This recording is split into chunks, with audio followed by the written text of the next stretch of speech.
A long time ago, in a galaxy far, far away.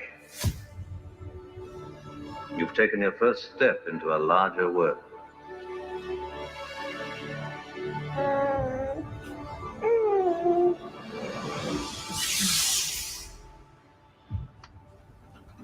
This could be a real adventure. No more pretend. The strongest stars have hearts of kyber. This path has been placed before you. The choice is yours alone. I won't fail you. I'm not afraid. You will be. You will be. There is no escape. It is useless to resist. You'll never feel right unless you are doing what you can to stop them. Red 6 standing by. Red 9 standing by. Red 2 standing by. Red 11 standing by. Red 5 standing by. My ally is the Force, and a powerful ally it is.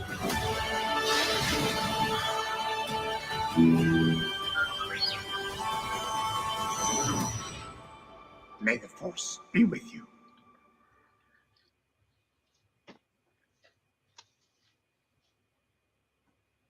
Hey now. What millennial made that?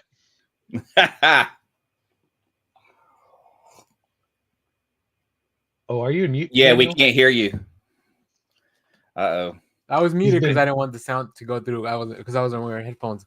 I'm not gonna lie, I almost teared up a few times in that video. I was like, oh my goodness. It's been happy Star Wars Day, everyone. We are here in on the other side of the Millennium Falcon. They never tell you that there's a whole podcasting studio on the other side, like the one that they're not always running around in.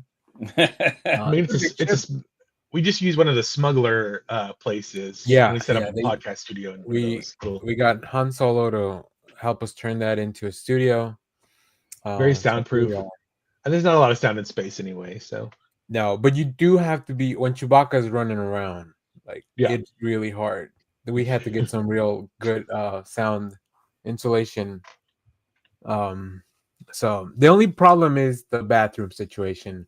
They only put one in the Millennium Falcon, so we all. It's right at the center of the ship. Yeah, it's very convenient. You have to share a bathroom with a Wookiee. I mean, I can imagine he probably there's just so much hair. Like it just seems like he would be problematic to share a bathroom with. Surprisingly, it's like a college dorm room bathroom, so there's like a couple of stalls and like a shower, Yeah. But the shower is definitely always clogged because of Chewbacca. Don't get me started when Lando visits. This thing is so just cans of Colt 45 everywhere. Billy D. Oh man, what a legend. Yeah, sometimes I think about all the people that they got in these Star Wars movies, and I was like, how? We're about to have a Ryan Gosling. I know, the goose. I'm kind of excited for that. I just don't know what kind of story it's going to be. Like that's kind of where I'm at with a lot of Star Wars lately. Is like, what kind of story is it going to be? I know. And listen, this has been a good few weeks for Star Wars fans, I think.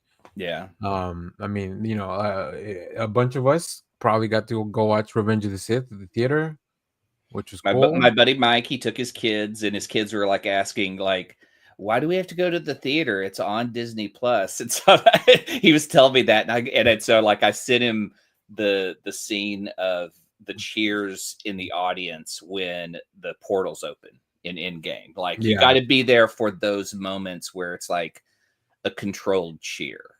People are excited for it. Well, they cheered. I think Danny was going to the same place I was. They cheered when Anakin walked in to the younglings. Well, I was going the opposite direction. Yeah, the same. I was going to talk about the same thing, but all those sickos cheering when the lightsaber goes on for the younglings. What are we going to do, Master Kenobi? Yay! Everybody's cheering. You're going to die. Yeah. So, and then of course, I think we talked a little bit about Andor last week, but it's a good show. Oh my God. This week was much more cinematic. The Yeah. direction was so much better. Like it really was like a fucking movie series. I'm really enjoying this like 3-episode drops because like the first episode sets everything up, right? So that one's usually the slower one.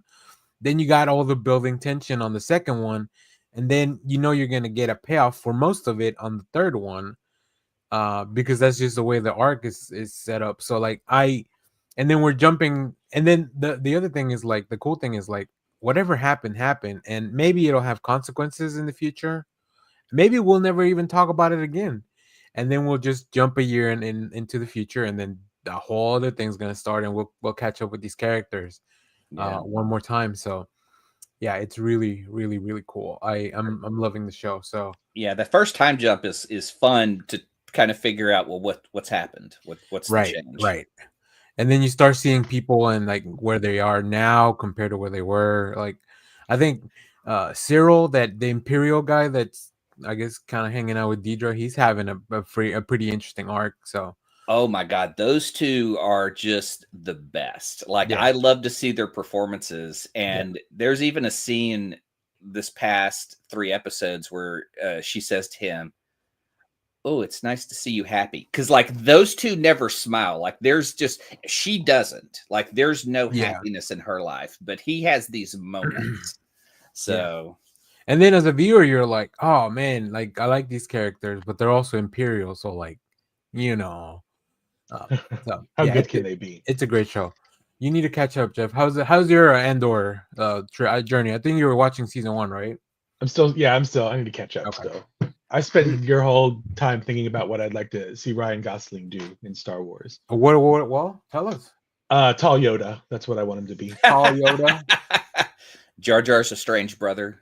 Yeah, exactly. Well, we are gonna the Jar Jar story would be good. Yeah. We are gonna get what's his name from the Bear. He's gonna be he's gonna be one of the Hutts. He's gonna voice one of the Hutts. I think he's gonna voice the baby Hutt that we met in Clone Wars at the beginning, like in the pilot movie or episode. I think it's supposed to be that same Hutt.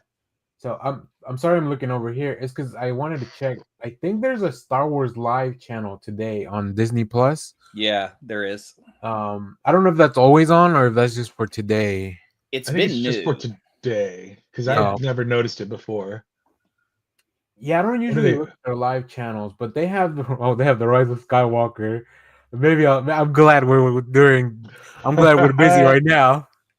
That one. Yeah, they've started adding live channels because there's a Simpsons live channel. There's so it makes sense. Like because people miss cable. I don't want to make a choice. I just want to have, if it's on, like I'll leave it on, right? Which is what I guarantee you in like 2 years, maybe it might not even take that long. They're just gonna be like, we're streaming a Disney channel again.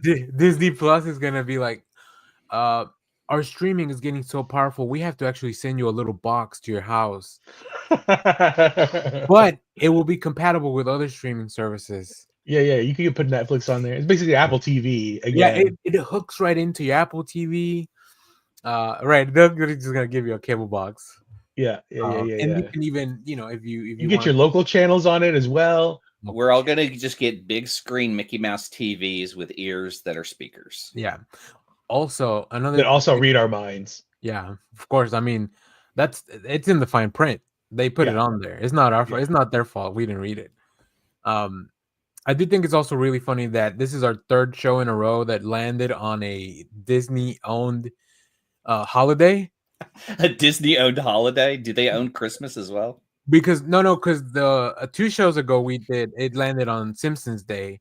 Oh yeah. Last week it was Alien Day when we were doing the show, and then this week because of Free Comic Book Day yesterday, we pushed the show a day, and it happened to coincide with Star Wars Day. So like, I wonder what Disney has in store for us next week. Is it Pirates Day? Pirates of the Caribbean Day? They're gonna own Talk Like a Pirate Day. They're just gonna buy at some point. They're just gonna buy Mother's Day brought to you by Disney. All your favorite mothers, see them die in the first scene of all of our movies. They're gonna put Bambi on their live live streaming channel for Mother's Day. Or they could just do what's her name, the Mrs. Incredible. Oh yeah, she's mommy for a lot of people. I get it. I mean, Holly Hunter voice like really adds a lot of depth to that character. But we're not here to talk about mothers. And that character got some depth. I guess we can talk. Yeah, I guess we can talk about some mothers in Star Wars. How many mothers do we know in Star Wars? We have Padme, Anakin's mom. Padme and Leia. Yeah, Leia. Wait, did she have a? Oh yeah, she's Kylo's mom. Duh. I was like, well, because her daughter's also in the movies. Yeah, right, in the later one. So I was like, no, but I don't think they were related. But yeah, of course. Leia. Who else? Not a lot, I guess. Not a lot immediately. Obviously, Tenor Organa and but Shmi is Shmi. Aunt Beru raised Aunt Luke. Beru raised So Luke. That's what I'm saying. Like the shout out to Organas the are also stepmoms. Leia's parents, right? So there's some other. They all have parents at some point, except for Anakin, I guess. Well, Anakin doesn't have a dad, so he's out on Father's Day. Well, the Force is his father, right? Palpatine manipulated the Force. All those little midichlorians. It's in the comic. It's in the comics, and it's canon until the movies unmake it canon. I want to see that movie that just goes, I'm going to unmake a lot of shit in Star Wars. Yeah. Well, so one of the things I'm looking forward to in Andor is that, and from the trailers, we know that he'll eventually run into K2. But there's already a comic about how they met. Yeah. So I'm trying. So I want to know, like, are they gonna bring in is Tony Gilroy a comic book fan, or does he have his own story about how they met? And then that'll make that one shot, because it was a one shot. Yeah. Then that'll make that not canon anymore, right? Yeah, because essentially, could you imagine if these are these are his characters that like he created for Rogue One, and then it'd be funny for Disney to come back and say, no, that's not the history. You need to tell the history that was told in the comics. Well, it's crazy because they obviously made that book after the movie was out, and nobody thought like we would ever revisit Andor or any of those characters, right? Because I mean, spoilers, we know what happens to them at the end of Rogue One because we've all seen Episode 4. But Jeff, you were gonna say something. I wonder who wrote that comic now. Because I can also imagine him turning in the script, and then they're like, "Ooh, sorry, we've already got this, and it's canon because it's part of Marvel. Marvel did it. It's like Charles Soule wrote this, beat you to it. Bring the nerd." And then some dude shows up, like like all the actually the people that keep the timelines clean. The TVA, I guess, the TVA internally at Disney. He's like, well, this is what we already did. This is what we have in the comics. And there's one comic from 2015. Actually, I do believe we know they don't care because in the comics, Poe was a New Republic pilot, and in the movie they turned him into a smuggler. So like, I don't think he had time to do both. So now that one comic is not canon anymore. Feel bad for the comic writers that had to write that story, and they're like, well, we'll put a. Well, we don't know how long they're just humanoids, but they're not human, so they could have like 600-year-long lives. Maybe he's had a lot of time to do both. That's true. Poe looks good for his age. Yeah. Whatever age that may be. But then again, when you look like Oscar Isaac, I guess it's pretty easy to maintain the looks. Even if your personalities don't always agree with each other. We need a Moon Knight Poe crossover book. Oh my God. So many Oscar Isaacs. Could they afford him? It's cheap. I don't know. Do you get paid more if you do more characters? What's the legalese on that? Because obviously if you have dissociative identity disorder, you're still the same person. Yeah. So I don't know. I don't know. I think oddly enough, if you get screen credit as a dual role, I think you get payment because the screen credits also like I guess somehow like are legal. This is why Eddie Murphy did all those movies where he played multiple roles. Yeah, Norvell. Guys, let me pitch. No, the clumps. Yeah. Oh, yeah, that's right. The Nutty Professor. Like it's a bunch of movies that he did a bunch of roles in it. And Let he's me like, pitch I you get guys paid for something. everything per role. What about- Hercules. Yeah. Once he learned that fact, he's like, hold on a second. Pluto Nash was a failure. But what if? What if I collect 6 paychecks? Yeah. Matter of fact, I'll throw in a character for free. You know, play Yeah, 5, exactly. get the 6 free. Like you're going to Costco or something. That's wild too, because if you think about like Tropic Thunder making fun of specifically Eddie Murphy for making those kinds of movies, is Jack Black's character in that movie. Oh yeah.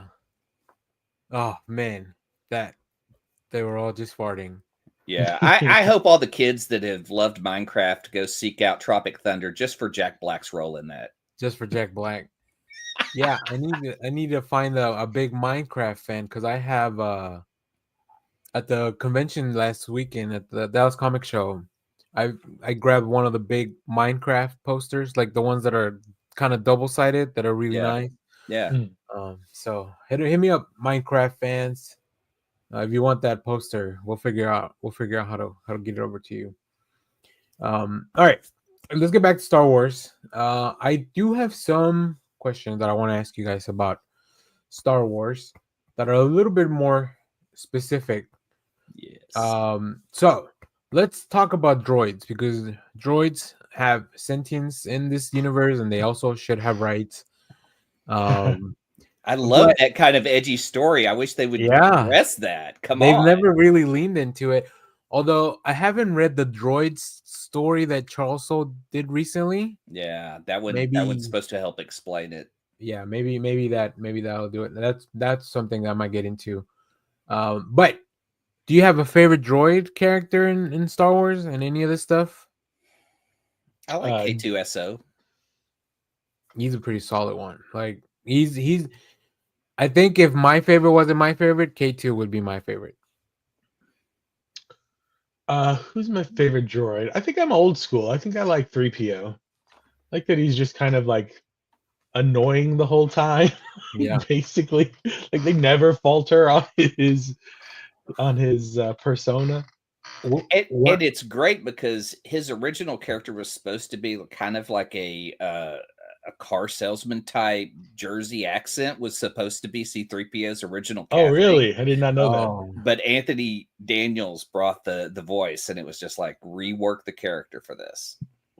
Oh, what's the name of the guy from Entourage that's the agent? Oh, Ari Gold, but what the actor? That's because that Jeremy Piven. Jeremy Piven should have, like, he would be that character. Yes. Oh my God. The other character you described, the first version of 3PO. Oh, I know which other one I like. I like the one in the fourth movie, when they get captured by the Jawas, when R2-D2 and C-3PO get captured by the Jawa.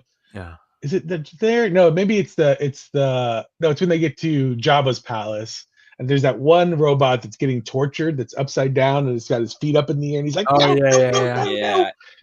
Isn't that a gonk droid? It might be a gonk. I don't know. Are those the trash can droids, right? Yeah. I also like B2 Emo, like Cassian, his bot. Like, it's so funny just to have that name, and then that robot is just so sad all the time, waiting for Cassian to show back up. Did I tell you guys my theory on that? What I think is going to happen? B2? No, I don't. I mean, I don't think this is a spoiler, because I don't think it's not happened, because it's just my theory, and I don't know if anybody else has talked about it. So, like I said, we know that he will probably meet K2SO in at some point, maybe in the next, sometime during the season too. And B2's been such a big part of Cassian and their relationship. I think that B2 somehow, like his programming or something, is going to be part of how they reprogram an Imperial droid, and it'll become part of K2. Very similar to how L3 became part of the Falcon at the end of the movie. I like that. I like that. And it would make sense why they have such a close relationship in Rogue One, but also because it is an Imperial droid. Like there's, he's not exactly the same droid that he was that we meet in Andor. Yeah. So that's my theory. I don't know if it comes true. We'll talk about it. I'll come back, pull this clip. But if droids are sentient, if he uploads his programming to K2SO, does he destroy a droid's life by taking over? Well, I think kind of like Ultron, it becomes a whole new thing, right? Like because Ultron was part of multiple things, Yeah. right? It was Vision, not Vision, or I guess like Vision too. Like he's not just Jarvis; he's on Ultron. Like it's a hodgepodge of. Luckily, when they wiped 3PO's memory in Rise of Skywalker, they had a backup for him though. So maybe it is like completely wiping. Yeah, maybe. Because they had to wipe 3PO so he could read the Sith language. Yeah. This is the nerdiest thing I feel like I've said all week. Hey, today's the day. Yeah. Today's the day. They wiped him so he could read the Sith language, and then they weren't going to get him back because he was like all like, I'm looking at my friends for one last time. Yeah. And then R2 just happened to have the backup disc. And then they also tricked us into thinking Chewbacca was dead, which was a low blow. Lucasfilm and there's a lot of problems with that one. That's the roughest of the one. But it also has like, I feel like it has the most promise because there's that one scene where where it's like all the new characters in the Falcon together. And I'm like, this is what I wanted. And it lasted for like 15 minutes. Yeah. And then they went back to the whatever crazy movie. But I was like, this is what, like, we should have had them all like, and now we're on new adventures with these new characters going forward kind of thing. And they botched the whole thing. I have a lot of like attachment to a lot of the older characters. But I do love that moment when Poe, Rey, and Finn, they all get back together and hug because they haven't seen each other in forever.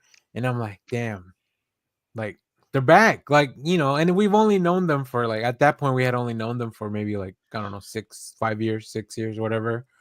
But let's get back to the ethics of wiping your droid.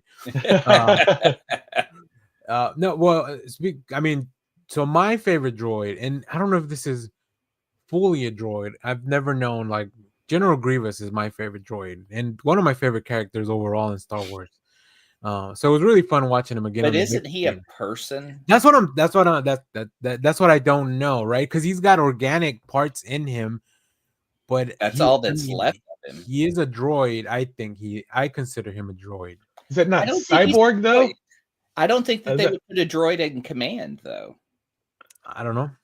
I don't know what to tell you. I mean, maybe because he's got lungs.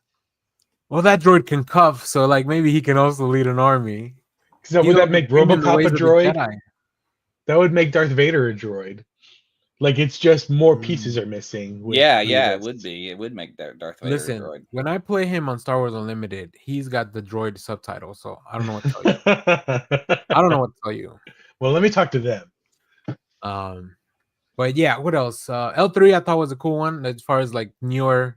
She was a really fun part of that movie. Yeah. I like droids that are sassy. And I think both Grievous and L3 are pretty sassy. Now is L3 is from Solo? From Solo. I watched Solo one time. The only thing I really got out of that is that Lando may have slept with his droid. No. Yeah. There's no may about it. Yeah. He did.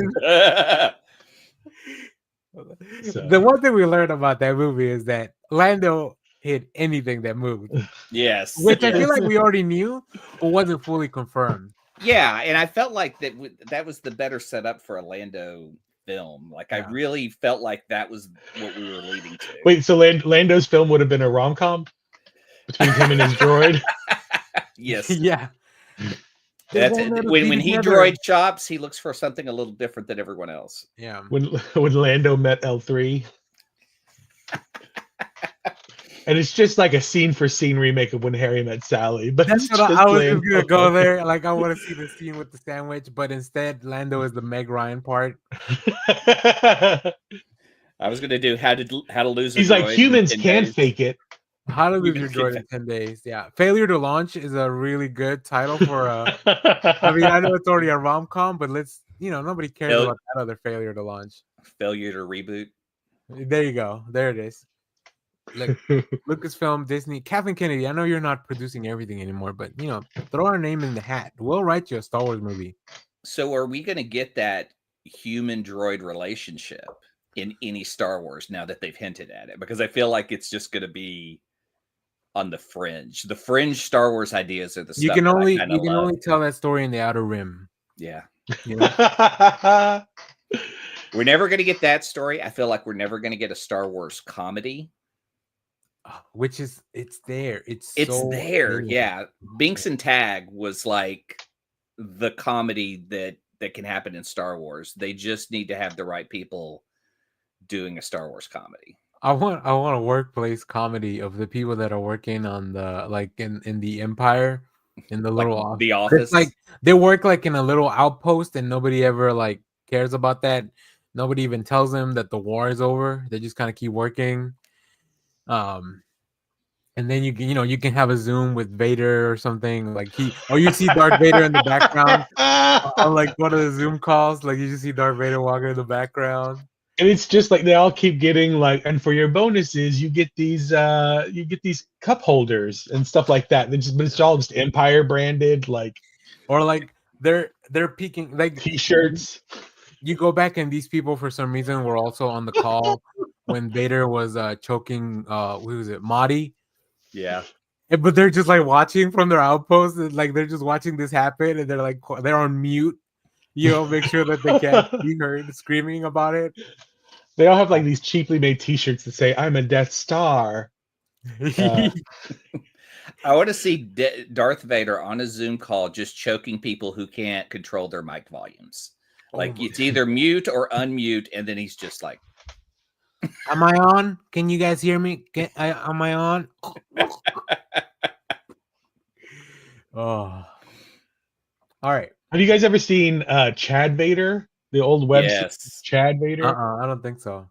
Chad Vader is his. So it's a web series from like the early 2000s or whatever. Yeah. And it's a guy in a Darth Vader suit, but he pretends to be Darth Vader's brother named Chad. Oh. And he is a manager at a grocery store.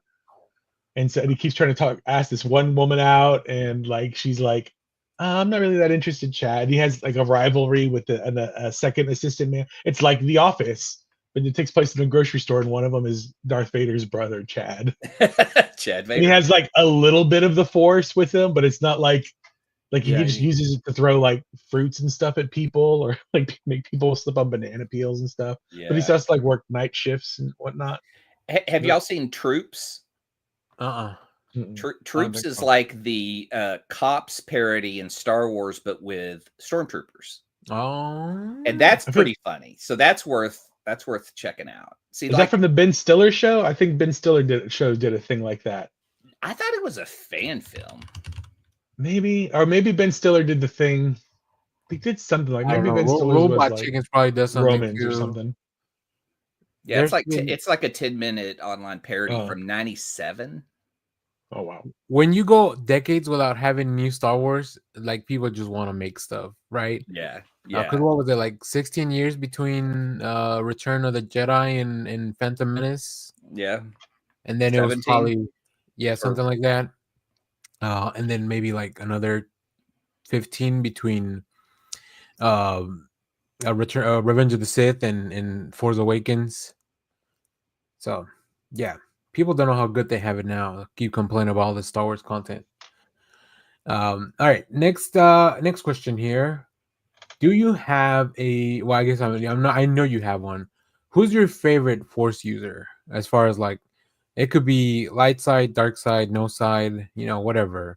And I can start because I already have one. While you guys think about it, because my favorite is Qui-Gon Jinn. I know we didn't see him for a long time, but man, that old, it's like your crazy uncle that is just a little weird and a little off. Whatever equivalent he was doing spice for sure. Yeah, because he just went out and bought a kid. Yeah, spice and other drugs in it, whatever else he could find. He was very anti-establishment. Like I don't know how he ended up in the Jedi, It feel like they found them at a festival, and he just tagged along, and they never got rid of old Qui-Gon.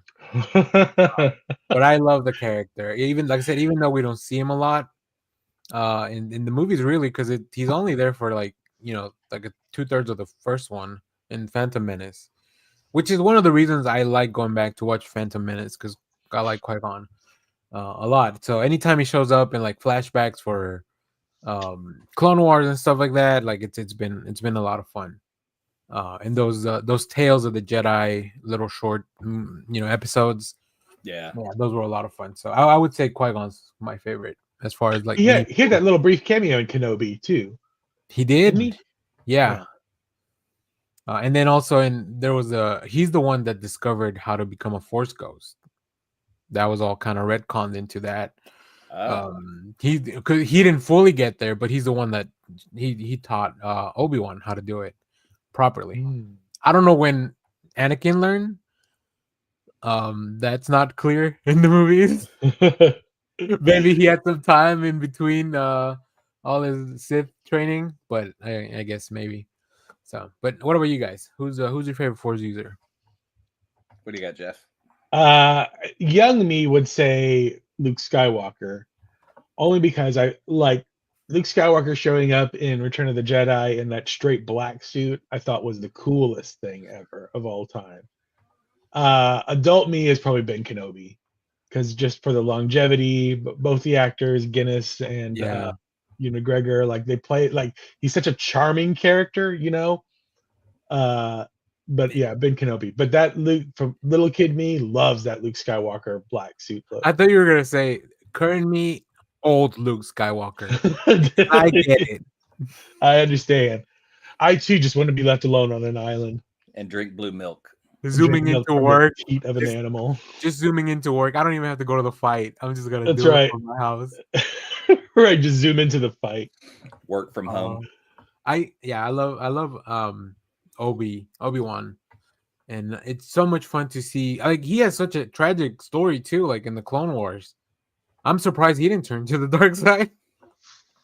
You got to have one that shows at least that they stayed on path. Yeah, I guess so. He's the one that held the most steadfast out of everyone, I think.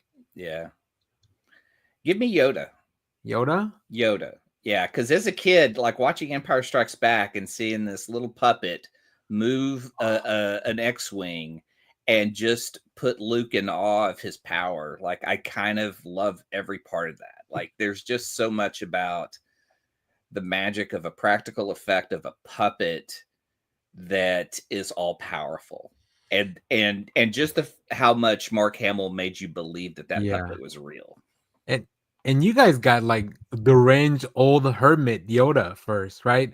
Because when I first met Yoda, he was just like this cool council. He was still a puppet, but not as goofy as because I think in the Phantom Menace he's a puppet on the first one. Before they I thought he was CGI the whole time. No, he was a puppet in the first one. I think they went back and retouched it.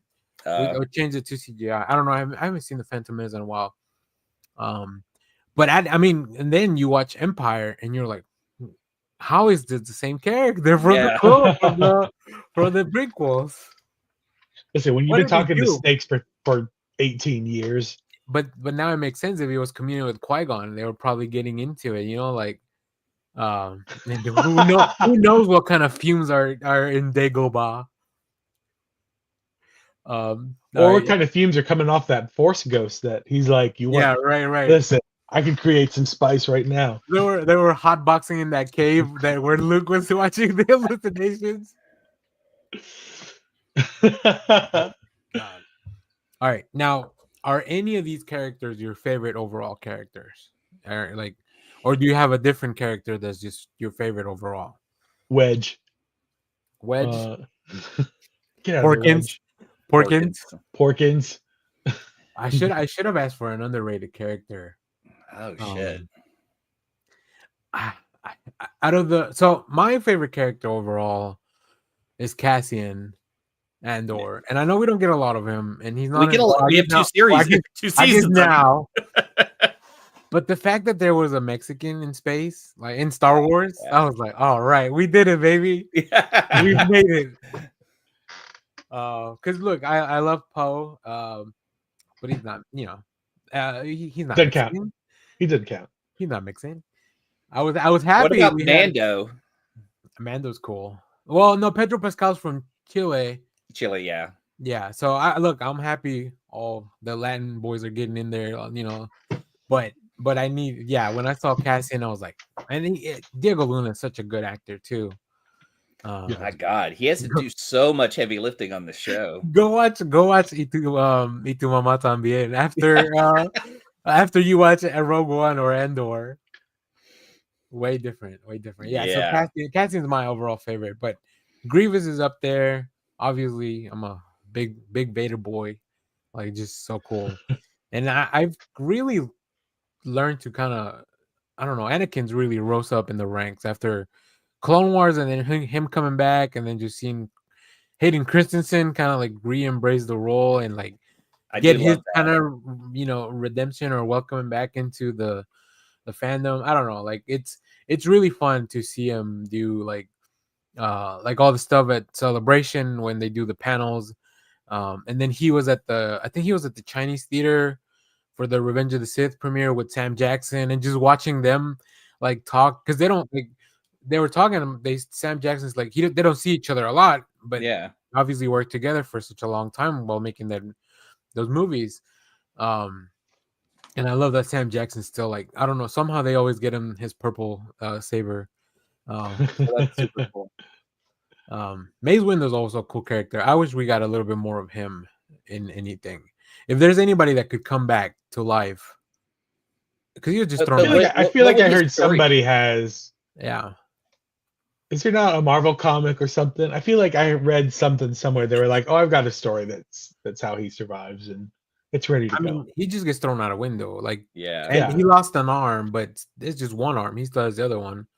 To force stuff himself around. So I don't know, but favorite character, like a flagpole, and then like Jedi stuff. We've seen it. Yeah, we know how it works before. Yeah. Salacious Crumb. Who doesn't love Salacious Crumb? He's tasty. He's tasty. Yeah. Now that we've seen that they cook those things. Oh my God, you're right. Clay, did you tell us your favorite? Yeah, I'm not really sure. I mean, like it's hard, right? It's hard to narrow it down. Yeah, it really is. I as a kid, I really was in awe of Boba Fett, because I was like, here's this cool bounty hunter that shows up, and then he fucking aligns himself with Darth Vader. He captures Han Solo. Like we almost see the first capture of Han Solo through Greedo, but then he kills Greedo. And so the next badass who's really prepared for him is Boba Fett. And I know there's a lot of Boba Fett hate, and I don't know why, but I just think he's a badass character. I always thought Bosk was really cool. The lizard also, like he never does anything, but he looks cool. Yeah, read the Bounty Hunters comic. Has a lot of Bosk and a lot of Boba Fett, like a lot of Boba Fett from that time. Those are really cool. There's a 3-book series called like the Mandalorian Wars, I believe, that deals with all the bounty hunters and has this, and it resurrects Boba Fett pretty much the same way he was in the show. So it's kind of funny because you hear Patton Oswalt give that description, which is used in the show to bring back Boba Fett, but he had actually already been brought back in another book. So. And it was like him and Dengar running around, but they interact with 4LOM and Zuckuss, and it's the whole bounty hunter crew. Yeah, the bounty hunters are cool. I want to know also the story of what's the one that Leia impersonates? Remember, she dresses up as a bounty hunter. Oh, yes. But I want to know the story. I want to know the story of the bounty hunter that she took down to get that costume, right? Because it was somebody that had a reputation. That's why they were able to in the comics. Okay. Yeah. I need to track that down. Because, like, first of all, taking down a bounty hunter is no easy feat. And they didn't have a lot of like Leia did not have a lot of resources at the time. Bosch. Yeah. That's right. Yeah. So, like, I want to know that story. So I should have. Well, if I put Bounty Hunter, Cad Bane's also very cool, even though he's more of a new, Yeah. newer character. So, but and of course, I love Timothy Oliphant. You know, what's his name? Oh, jeez. Oh yeah, I know his Van. Jared. I think it's Van something. Oh, something yeah. Van. Cobb Vanth. Cobb Vanth. Vanth. Yes. God. I would love him to have his own series, Justified in fucking space. I know. And then bring in Walton Goggins. Oh shit. would Star Wars allow like Walton Goggins to what's like I don't know if you guys are watching Righteous Gemstones. But he goes full hog on a recent episode, so I don't know if they would allow that in multiple episodes. He's hanging brain multiple episodes. But this latest one in this season is like out of control. Like it's crazy. Like if you're not, I think the finale is next week. Today. As of the recording of this is on May the 4th. It's also Righteous Gemstones. We say goodbye. And then we'll see what else the crew has in store. I'm sure they already have another show in the works. I'm worried though because Max has gotten rid of so many things, but Danny McBride has been putting out consistently funny ass shows for HBO, from Kenny Powers to Vice Principals to Righteous Gemstones. That if they don't pick him up for another series, he'll find somewhere to do it.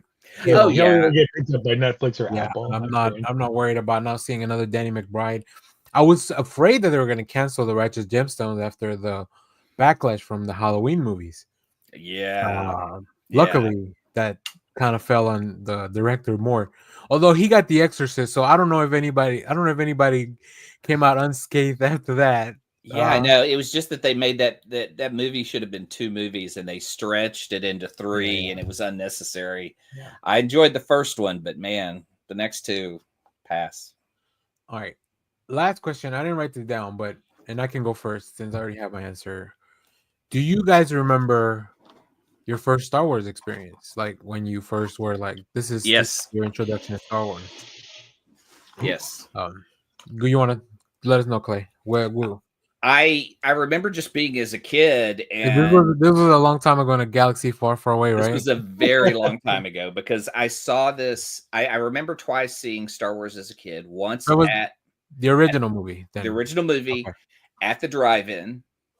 So I remember being a kid seeing it at the drive-in because the drive-in used to exist where Hypermart is. Do you guys know where Hypermart is in Garland? No. Shit, I'm trying to think. It's like Garland Road. There's like an area over there that used to be a drive-in theater, but then Walmart bought it out to put in Hypermart, which was going to be like, bigger than Walmart, but then it kind of busted, and they've never gotten rid of the property, so it's just been sitting over there empty. But it was a drive-in theater, I believe. I'm trying to remember, like something Twin Theaters. Okay. Gemini Twin Theaters, I think, were the 2 drive-ins over there. And I just remember sitting in the back of the car just watching the movie because I was just like, first it was outside and it was a Star Wars. Were those drive-in theaters where they had to have the speakers like hooked up to, because it was before they would now you tune into the radio, right? Yeah, because so many of those old speakers are gone that you just tune into the radio, so you can be like, I think maybe a mile out and still listen to a movie. Oh, that's so cool. Wow. Like in Christmas, I think people do that where you tune into a specific radio station and it goes along with their lighting situation in the house. Yeah. Oh, that's cool. Now the second, I wonder how you do that, because I would just like start running a thing right on just a pirate radio station. Just a pirate radio station that's like 40 feet around me, just like. Now the other theater I remember seeing it in is no longer there too. It's the Medallion Theater. Do you guys know where the Medallion? I've never even heard of that one here. Oh my god, it's like familiar. At Northwest Highway in Skillman. Okay, so where like the old Don Carter lanes are on the other side of Northwest Highway. It's like an Applebee's, but behind that is a Kohl's that used to be the Medallion Theater. And I saw Star Trek the Motion Picture there, but I remember going with my cousins to go see Star Wars because we went to like the El Chico that used to be in that strip mall too. So and I was just like, laser guns, everything was like so new and cool, and I was just hyped. Cool. It was one of the coolest memories as a kid. are just my Star Wars memories, because I have a Star Wars tattoo for all the great memories I've had. Because like when I wanted to go see Empire Strikes Back, my mom and my brother and I camped out, or not camped out, but we stood in line for hours at North Park 1 and 2. Really? And they wouldn't let you line up inside. So we were outside, and we were the second in line. There was this couple in front of us, this mom and daughter, and it started to rain. And then luckily they had brought a tarp. So like we ended up sitting under the tarp with these people that were like first in line. And that was the major memory experience I had from Empire Strikes Back. Back in the day, Danny, North Park AMC Theater is down the inside of the mall. Back then, I forget. I think it's everything were like, yeah, it was 2 buildings. So like there's a section of North Park that did not exist back in the day, and it was part of a parking lot structure, and the movie theaters were on top of the parking lot structure. It was a real weird setup. So you could park, and then you would walk, and then I guess I don't remember how the theaters worked, but it was like a weird like building just on the top of this. It's parking lot structure, not just a parking lot. So yeah, and you would go in, but yeah, you'd have to just like, you would just be standing in a parking, like. Did they tear all that down to do the mall now? Yeah, like, yeah, they added that to the mall. I don't remember. It actually, I don't remember where it was exactly, but yeah. North Park 1 and 2 was on one side of 75. 3 and 4 were on the other side of 75. So they had like a 4-screen theater, but they were like in separate places, which was weird. Yeah. Oh, so each building had its own screen, I guess, kind of. Yeah. So you would go to one and it was just like a dual screen, but North Park was so big that like when you saw like a 70 millimeter or 90 millimeter, like that was the screen you wanted to see it on, because it was massive. Because I remember seeing Batman in '89 on that screen, and it was like the most incredible cinema experience because the screen was so amazing. Like it was just wall to wall Tim Burton. That sounds cool. Yeah, that sounds cool. All right, Jeff, do you remember your? Not as specifically as Clay. I don't remember. I did see the first Star Wars, but I don't remember seeing it the first go around, because it came out in '77. Is that right? Yeah. 77. So I would have been a little too young to go see a movie. I did go see them when they re-released them in like '94 or whatever, and I did see it at the North Park 1 and 2 or 3 or 4, whichever one it was. And that was cool. I remember seeing Empire and Jedi the first go arounds in the theater, but it was just kind of like omnipresent, like since I was a kid, because we had the toys. So I think I was probably introduced to the toys first. Yeah. And then they would be constantly showing Star Wars on like they would show it like it wasn't constantly, because it would be a big deal, like we're showing Star Wars on Friday night movies or whatever. Yeah, so but it was kind of, I just remember it being just completely all the time, everywhere. I had toys and stuff, and then when the second one came out, I mean the comics were probably pretty prevalent too by then. But I don't think I was reading I wasn't reading comics yet at that point. Well, I mean, I owe comics from 2 places. My grandmother introduced me to comics, but I went looking for Star Wars comics, and that's how I found X-Men. Because I was at the Lone Star Comics that used to exist in Town East Mall, and I was like, I'm looking for Star Wars comics, and I think at the time maybe it might have been Empire was coming out and they weren't out yet. So this would have been like early 80s. And so everyone there was just talking about like Dark Phoenix, Claremont. And so like, that's when I started buying them. And it was like the Paul Smith run. So Clay got a contact high on X-Men and then never looked back. Exactly. And then it was just like Lone Star Comics. I always wanted to go there. So yeah, nice.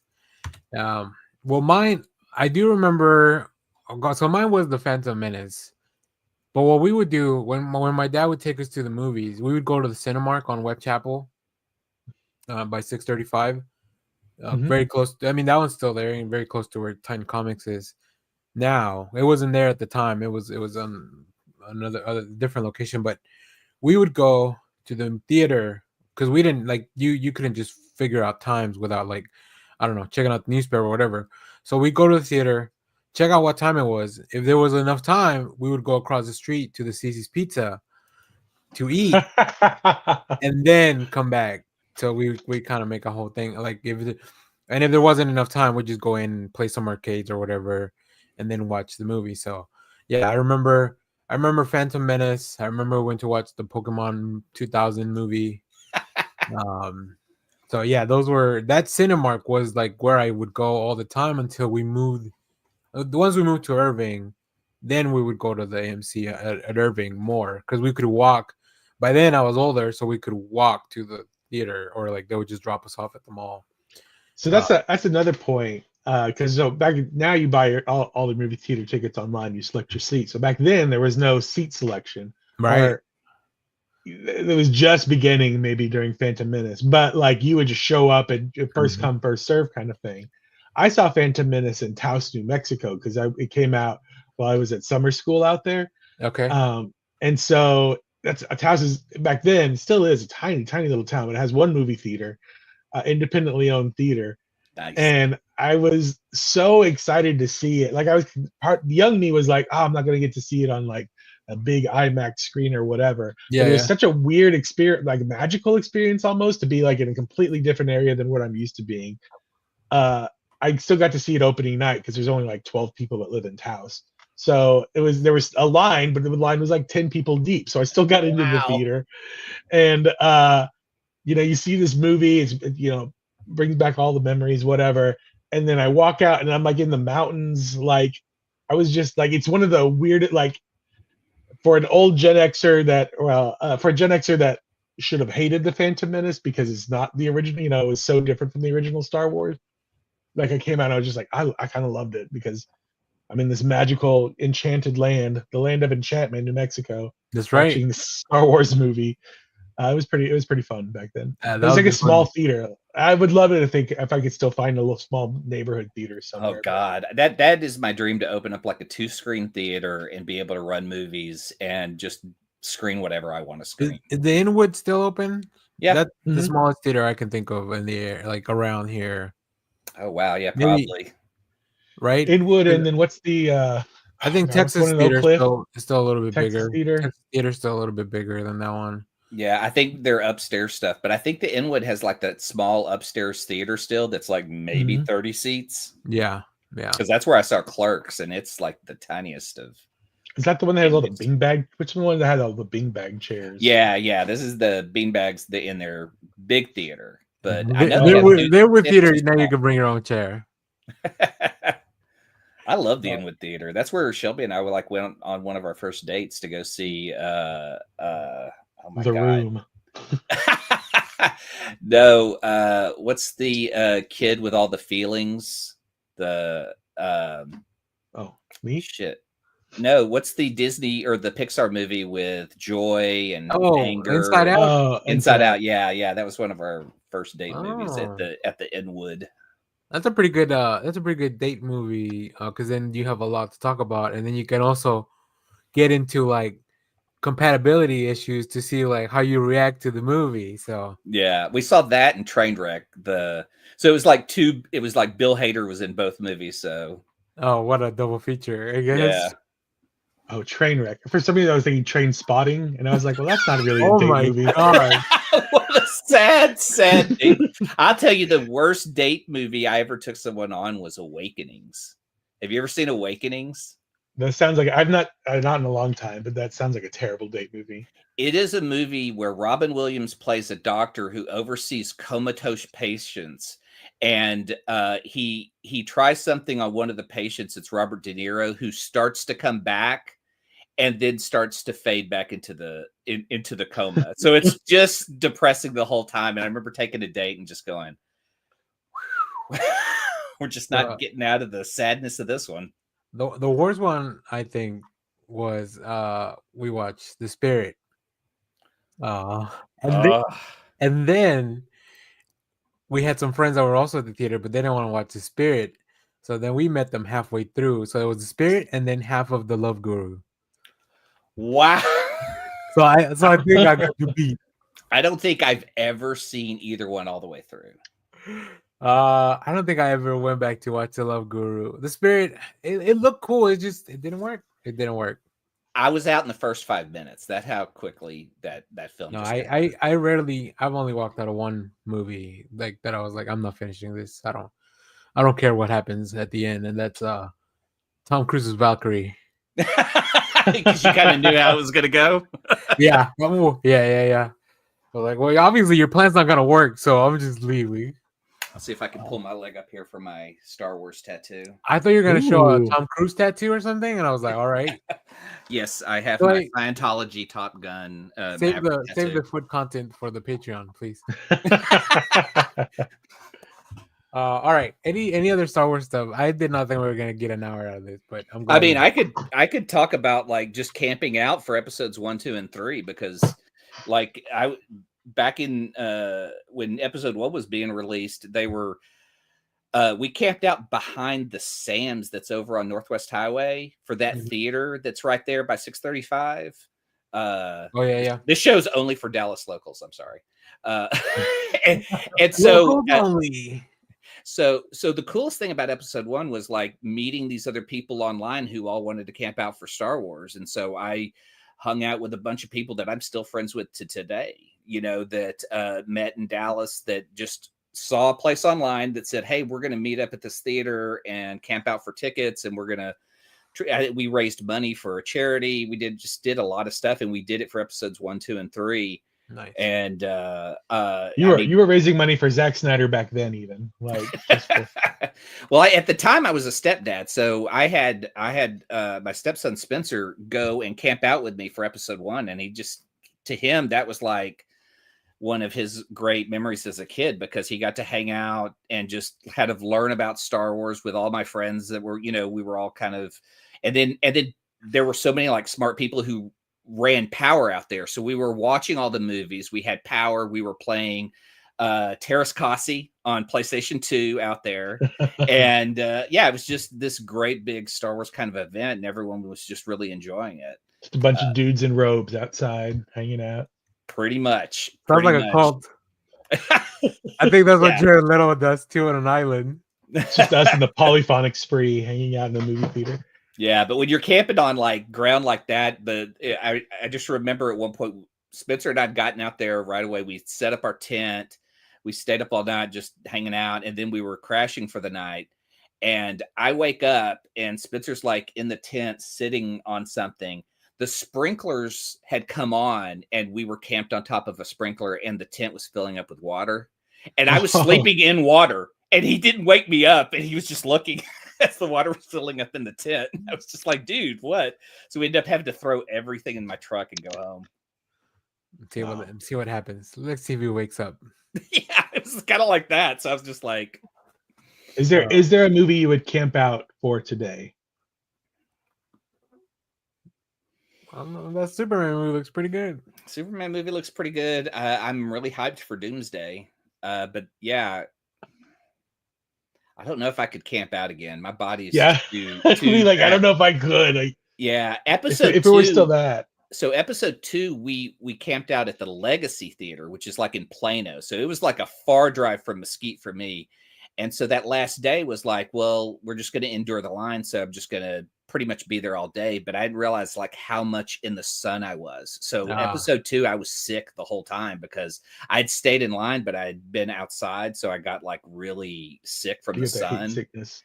And so I'm just sitting there in the movie going, I was just miserable. Like, I don't think I really enjoyed it again until I watched it at the Petronaki Arena. Like the whole. That's episode 2. Yeah.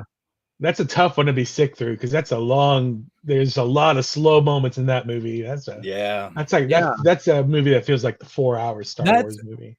That's one thing about Revenge of the Sith, and I only realized this because I was at the theater, and when I'm at the theater, like I'm more aware of the time. That movie just goes like it's go. There's like very little downtime in that one, and it's like almost 3 hours. I think it's 2:40. Wow. So yeah, it's interesting. The pacing of it's like really fast. Whereas the Attack of the Clones is probably I usually put that one at the bottom of the list. Behind Skywalker. Yeah, even above. I mean, because at least Rise of Skywalker has better pacing, and I love seeing Kylo in that Old Navy sweater. So That really took a lot. But yeah, Cozy Star Wars. yeah, I remember when by the time the Force Awakens came out, going on the theater was a completely different experience. Like you had Yeah. assigned seats, and you could even reserve theaters. Like it was a whole different world. Now you're worried about getting a popcorn bucket. Yeah. I was still hanging out with the same Star Wars buddies that we were trying to get tickets here at the Alamo, and you couldn't get a theater just for that. Disney banned theaters from, renting a theater just to show Star Wars, because we tried to do it. Because we had like so much money for tickets that people were trying to buy them online, but I took a bunch of cash and went up to Alamo and waited in line physically for them to start selling them, because they were having internet problems. So I luckily was able to buy like a bunch of tickets for the people that we got to see episode 3 together. Yeah, nice. Yeah, that was another thing that we used to have to worry about. Maybe we should do like a old theater show with Josh here too. I'm sure there's a lot of, because there's a lot of movies that I still went to, like midnight premieres, and we would stand in line because there was no assigned seating yet and all that. So yeah, I remember when they'd oversell theaters, and so you would go to the theater and people would be sitting on the steps because they just they would just populate it as much as possible. Alrighty, well, there you go. That's all your Star Wars content that you're getting for today. Yeah. I'm curious, when y'all's parents first let you, they just dropped you off at the theater. Like how old you were when the first movie you saw by yourself? Man, I don't remember, because I was kind of a latchkey kid pretty early on, because both of my parents worked like they're servers, so like they worked restaurant hours. So like we were alone for a lot of the day by the time we moved here. And then in high school, like I had older friends who they drove, so like they would just let us go. Like that was back in the day where you're like, I guess go with God, kid, because we had a cell phone, but it was a prepaid thing, and it was for emergencies only. Like it's not like I was on the texting them all the time, because my brother and I both had one. Like we had one cell phone for both of us, and then my parents only had one as well, but they were both prepaid, so we would only use it like whenever we really need to, right? So, but yeah, no, I think it was pretty young. Like we would go to, like I said, we would go to the Cinemark on Web Chapel all the time, and then when I finally moved to Irving, but that was like early 2000s, then we would just go to the one at the mall. So yeah, a lot. I was 10, and because I went and saw the Transformers the movie by myself, and that came out in '86. I might have been 9 just from the timing, but I remember my mom dropping me off, because I would not shut up about that movie. Like I lived and breathed that movie, and so my mom was like, "I'm not seeing that." So she dropped me off whenever it came out, and she's like, "I'll be back in 90 minutes to pick you up." Yeah, that's it. I got dropped off at a theater at 10 to go see a movie called Going Apes, which is Tony Danza and Danny DeVito with a bunch of orangutans. It's the weirdest movie. I don't even think it made it to DVD. But yeah, I like really wanted to see some monkey movie as a kid. And my mom was like, "Okay, well, I'll just drop you off at the theater and pick you up when it's over." And I was, okay. They did all kinds of monkey movies back in the day. Like monkeys were big in movies back in the day. Oh, yeah. And just to think of how terrified, well, yeah, but now they're all CGI. And just like how terrified you would be, like as a person to act across a monkey. Like now I'm sure they hardly ever do, but like.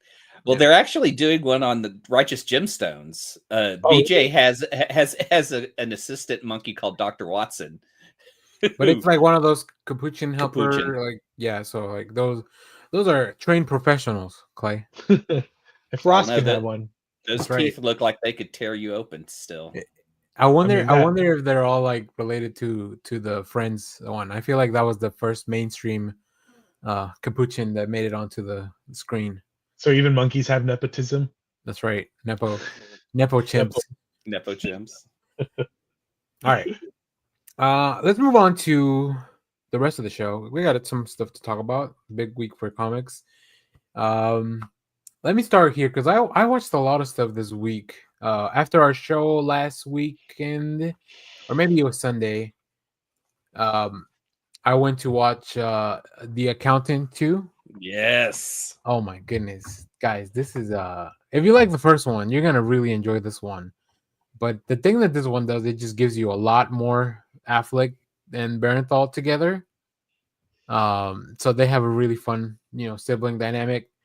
And if you haven't seen the first one, Ben Affleck's an accountant who also happens to be this badass. And he's got a brother who's John Barenthal. So you could say he's kind of like Batman. It really is like Batman and the Punisher teaming up in the best of ways. And it's so that was really fun. I really enjoyed that. I think I watched that at the Alamo. So that was a good time. And then that same evening I rewatched Conclave with some people online. I saw that Josh finally logged it on Letterboxd, so I need you guys to get on Conclave so we can. It's a really good movie. I know. I started watching it when what's his old Pope's face died. What's his name passed? What's his name passed? But then I was like, oh, this is a movie I have to pay attention to, and I had to. You do. You definitely do. It's not something I can do.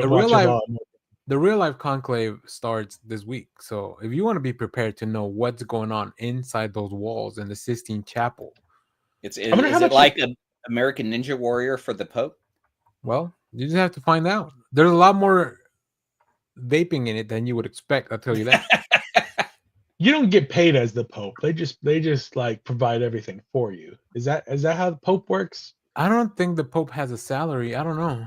That's a good question. We should get a. Is he paid in young boys? Oh boy. All right, moving on. I'm just saying, if I could get free meals, all I have to do. I mean, I'd have to wake up early on Sunday and probably learn some Latin. But some Latin, not all Latin, just some. Not all of it. Just only just whatever the important in the Bible. Words. Yeah, I don't even have to learn it. I just have to memorize how it sounds. Yeah, that's true. And then you're just like, I don't want to kiss that many hands or whatever. Have my hands kiss that. No, I'm out. I recuse myself from being Pope. After COVID? No, I would want to be Pope just to see, because there's always been the urban legend that the Vatican has one of those machines in its basement that you can look through time. Have you guys ever heard this? No. I thought you were going to say a water slide. No, like there's supposedly an instrument that you can look through that's like a television that you can look through time and see major events that have happened in human history. I think that's called. What if that's on YouTube? Right? No, I'm gonna look up the name of it. VCR?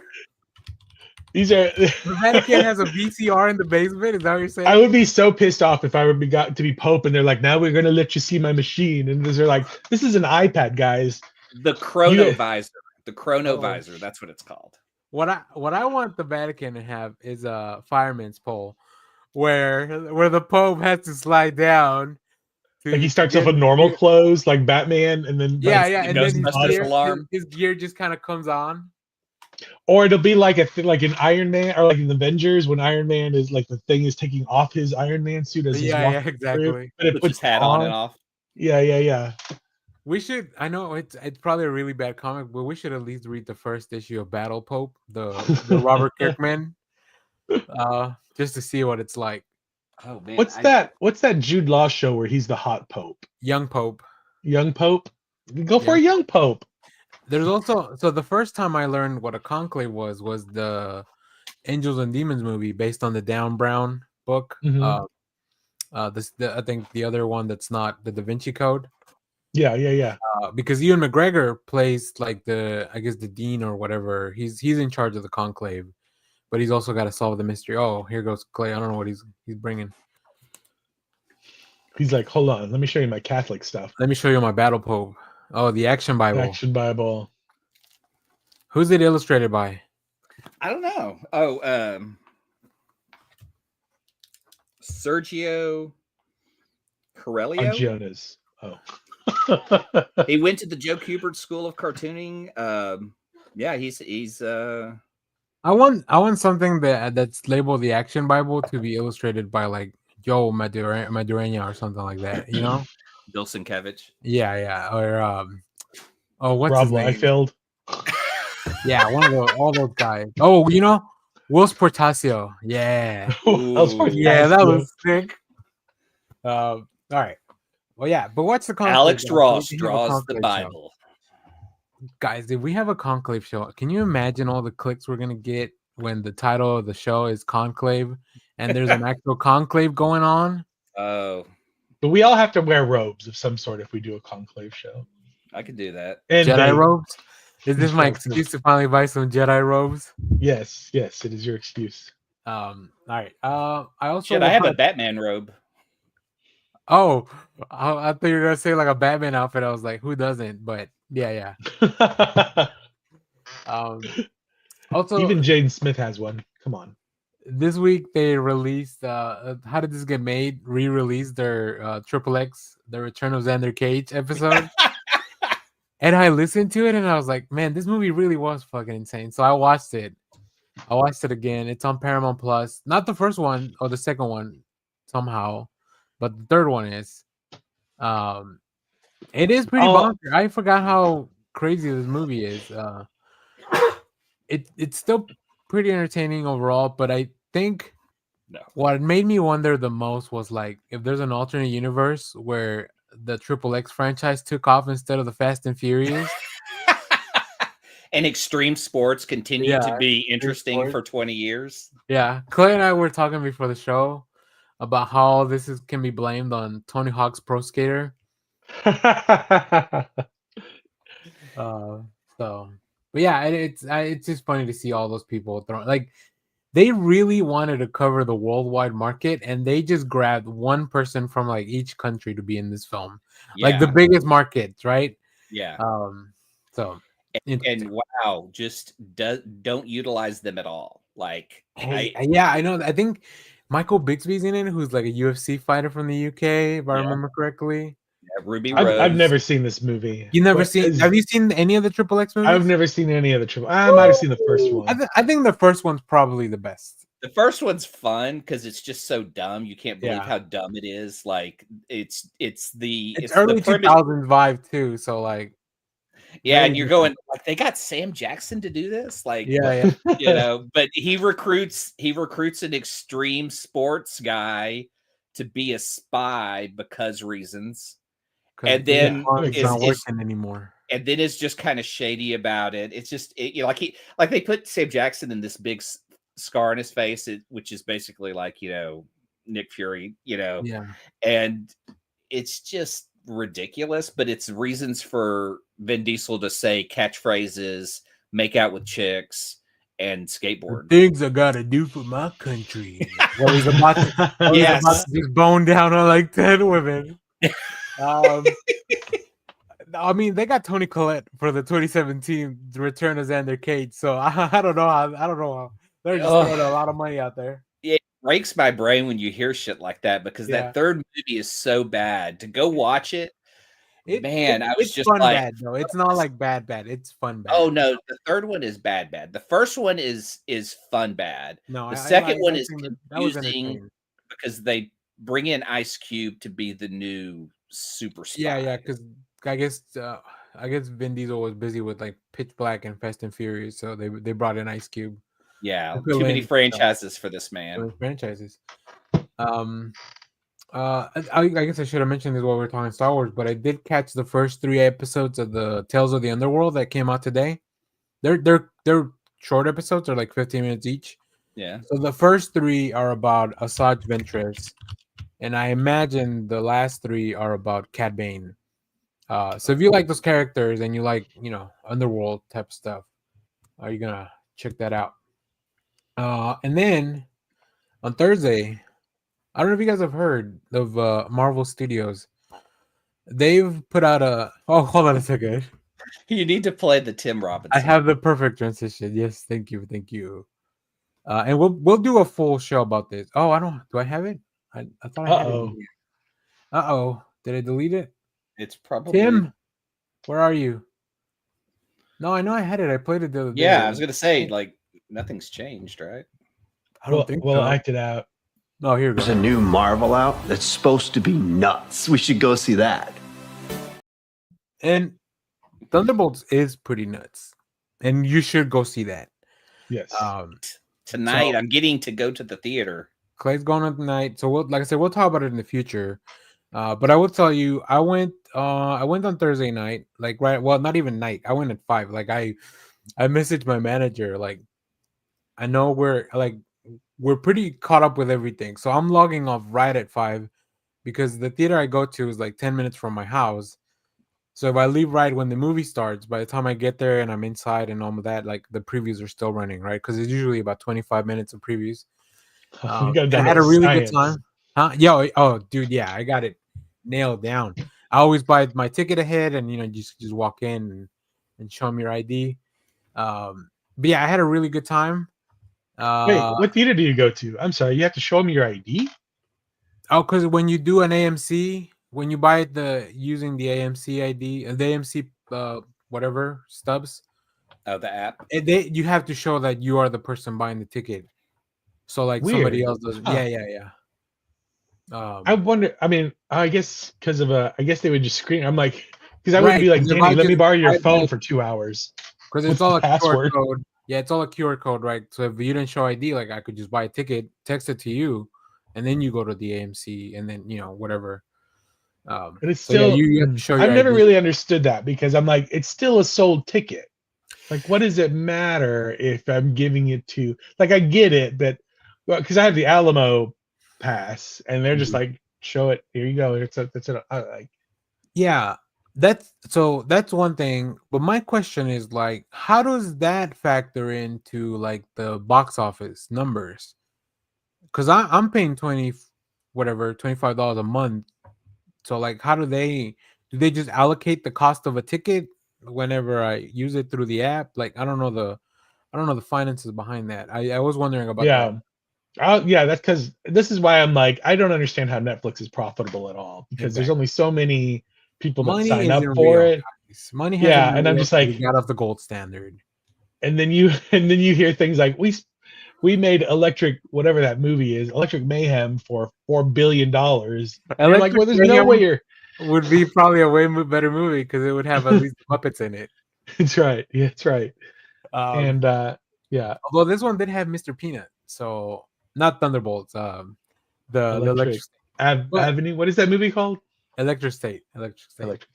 But yeah, Thunderbolt was good. And then yesterday, after getting my comics at Free Comic Book Day, I came back home and then the power went out.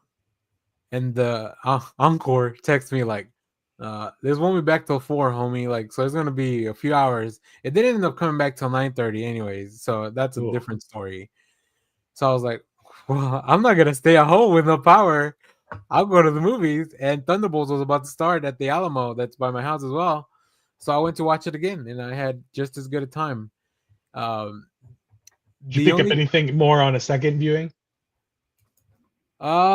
No, I don't think so. Because I had already watched the new Rockstars breakdown, like one of the channels that goes through all the stuff. So I'm like, yeah, I caught up. I feel like they just really focus on making a good movie and not a movie with a bunch of like Easter eggs and stuff. Like there's some fun stuff that going back to rewatching it and knowing how everything plays out, it's fun to like look at all the details. Yeah, I think, and I know you saw it as well, Jeff. So I'll let you chime in a second. But Louis Pullman, really good. Florence Pugh. Really I didn't realize it was Bill Pullman's kid. Yeah. He's and funny enough, he's also Bob from like in Top Gun Maverick. His character's name is also Bob. The last thing I'll say before I let Jeff talk, when I was at the Dallas Comic Show last week in Louisville, there's a Cinemark at the mall, and I went in there looking for any Revenge of the Sith popcorn bucket stuff, but they didn't have any. But they did have a Thunderbolts bucket. Ooh. And I bought it. I think it probably looks better on screen than it actually is. It's too dark. Like all the pictures are too dark. They do look really dark. I wish I could see them more. That's my main complaint on this one. And they had a Red Guardian bucket that had like a Red Guardian on top of the thing. But I feel like that one was pretty. I don't know. I didn't like that one as much. And then at AMC, they had this one. Oh, I like that. Which is cool. I think these look better on the screen because the only thing I don't like about this one is that I feel like they printed it and then they stamped it afterwards. So all the characters look like they're a little bit stretched out in their faces. They should have just Can't really done. tell here. Yeah, They should have just done like the Wheaties, like a They should have tin done version of the Wheaties Thunderbolt box kind of thing. If you guys go grocery shopping, check the cereal aisle because I want a Wheaties box with the Thunderbolts on them if they have them. And there's no way they're not selling those, right? Like, I feel like I've seen them live. I don't know if they were giveaways to like influencers or something, but no, I'll influence people. Just give me a freaking cereal box. But yeah, but Jeff, and I will transition this onto you, and then we'll come back to your stuff, Clay, because Jeff only has one movie. But yeah, I only saw Thunderbolts this. I kept my eyes closed the whole week. My eyes have been closed the whole week, and I only opened them up after I got to the theater. After driving to the theater, I opened them up for the Thunderbolts. 12 dead, but it's okay. It was worth it. I loved it. It's I think it's everything that everybody says about it being more of a movie about mental health. Definitely true. It is so maybe bring a box of tissues, I guess, if you are empathetic, because if you have a soul. If you have a soul. I loved it. Yeah, I loved it. It's a weird cast of characters from a bunch of like different movies and stuff, and they all work very well together. Florence Pugh is awesome in this movie. She's great. Everybody's really great, but she definitely carries this movie.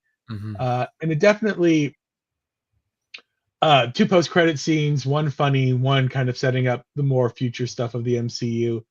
And yeah, it's a fantastic. I'll agree with everybody else. It's a fantastic return to form for Marvel Studios. Yeah, definitely enjoyed this way more than Brave New World. And I had a good time with Brave New World, but you could tell that wasn't a cohesive movie.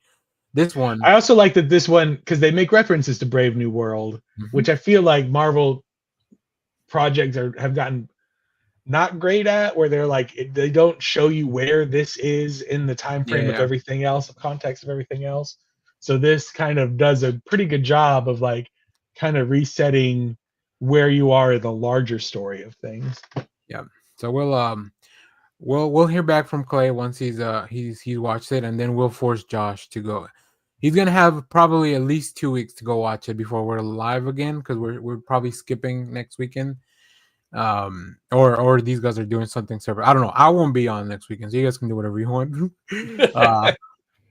But all right, Clay, you got a bunch of stuff in there, and there's some stuff that I actually have seen and enjoyed. So tell us about what you've seen. Okay. For my podcast with Mark, we're watching The Player from the 90s because it's Tim Robbins, right? Yeah, and it's heavily influenced the studio, the show, Seth Rogen show on Apple. So we're going to be talking about that today. What's the name of the director? Robert Altman. Robert Altman. I was just saying, is that an Altman movie? Yeah. So it's got all of his Altman-esque type, bits with the way he uses camera and voice and things like that. So it's very interesting, and it's very meta before meta was a thing. So it's okay.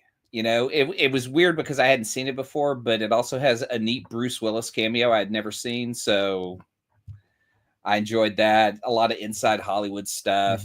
He almost just basically has wall-to-wall stars just show up in the film. So I hear there's a lot of really cool looks from the time because it's not only is it like movie people, but it's also what is it, like mid-90s, I think, when I think it's an early 90s because his suit is Shelby goes, I hate his suit, it's just so 80s, it's just this big real big suit, double-breasted with shoulder pads.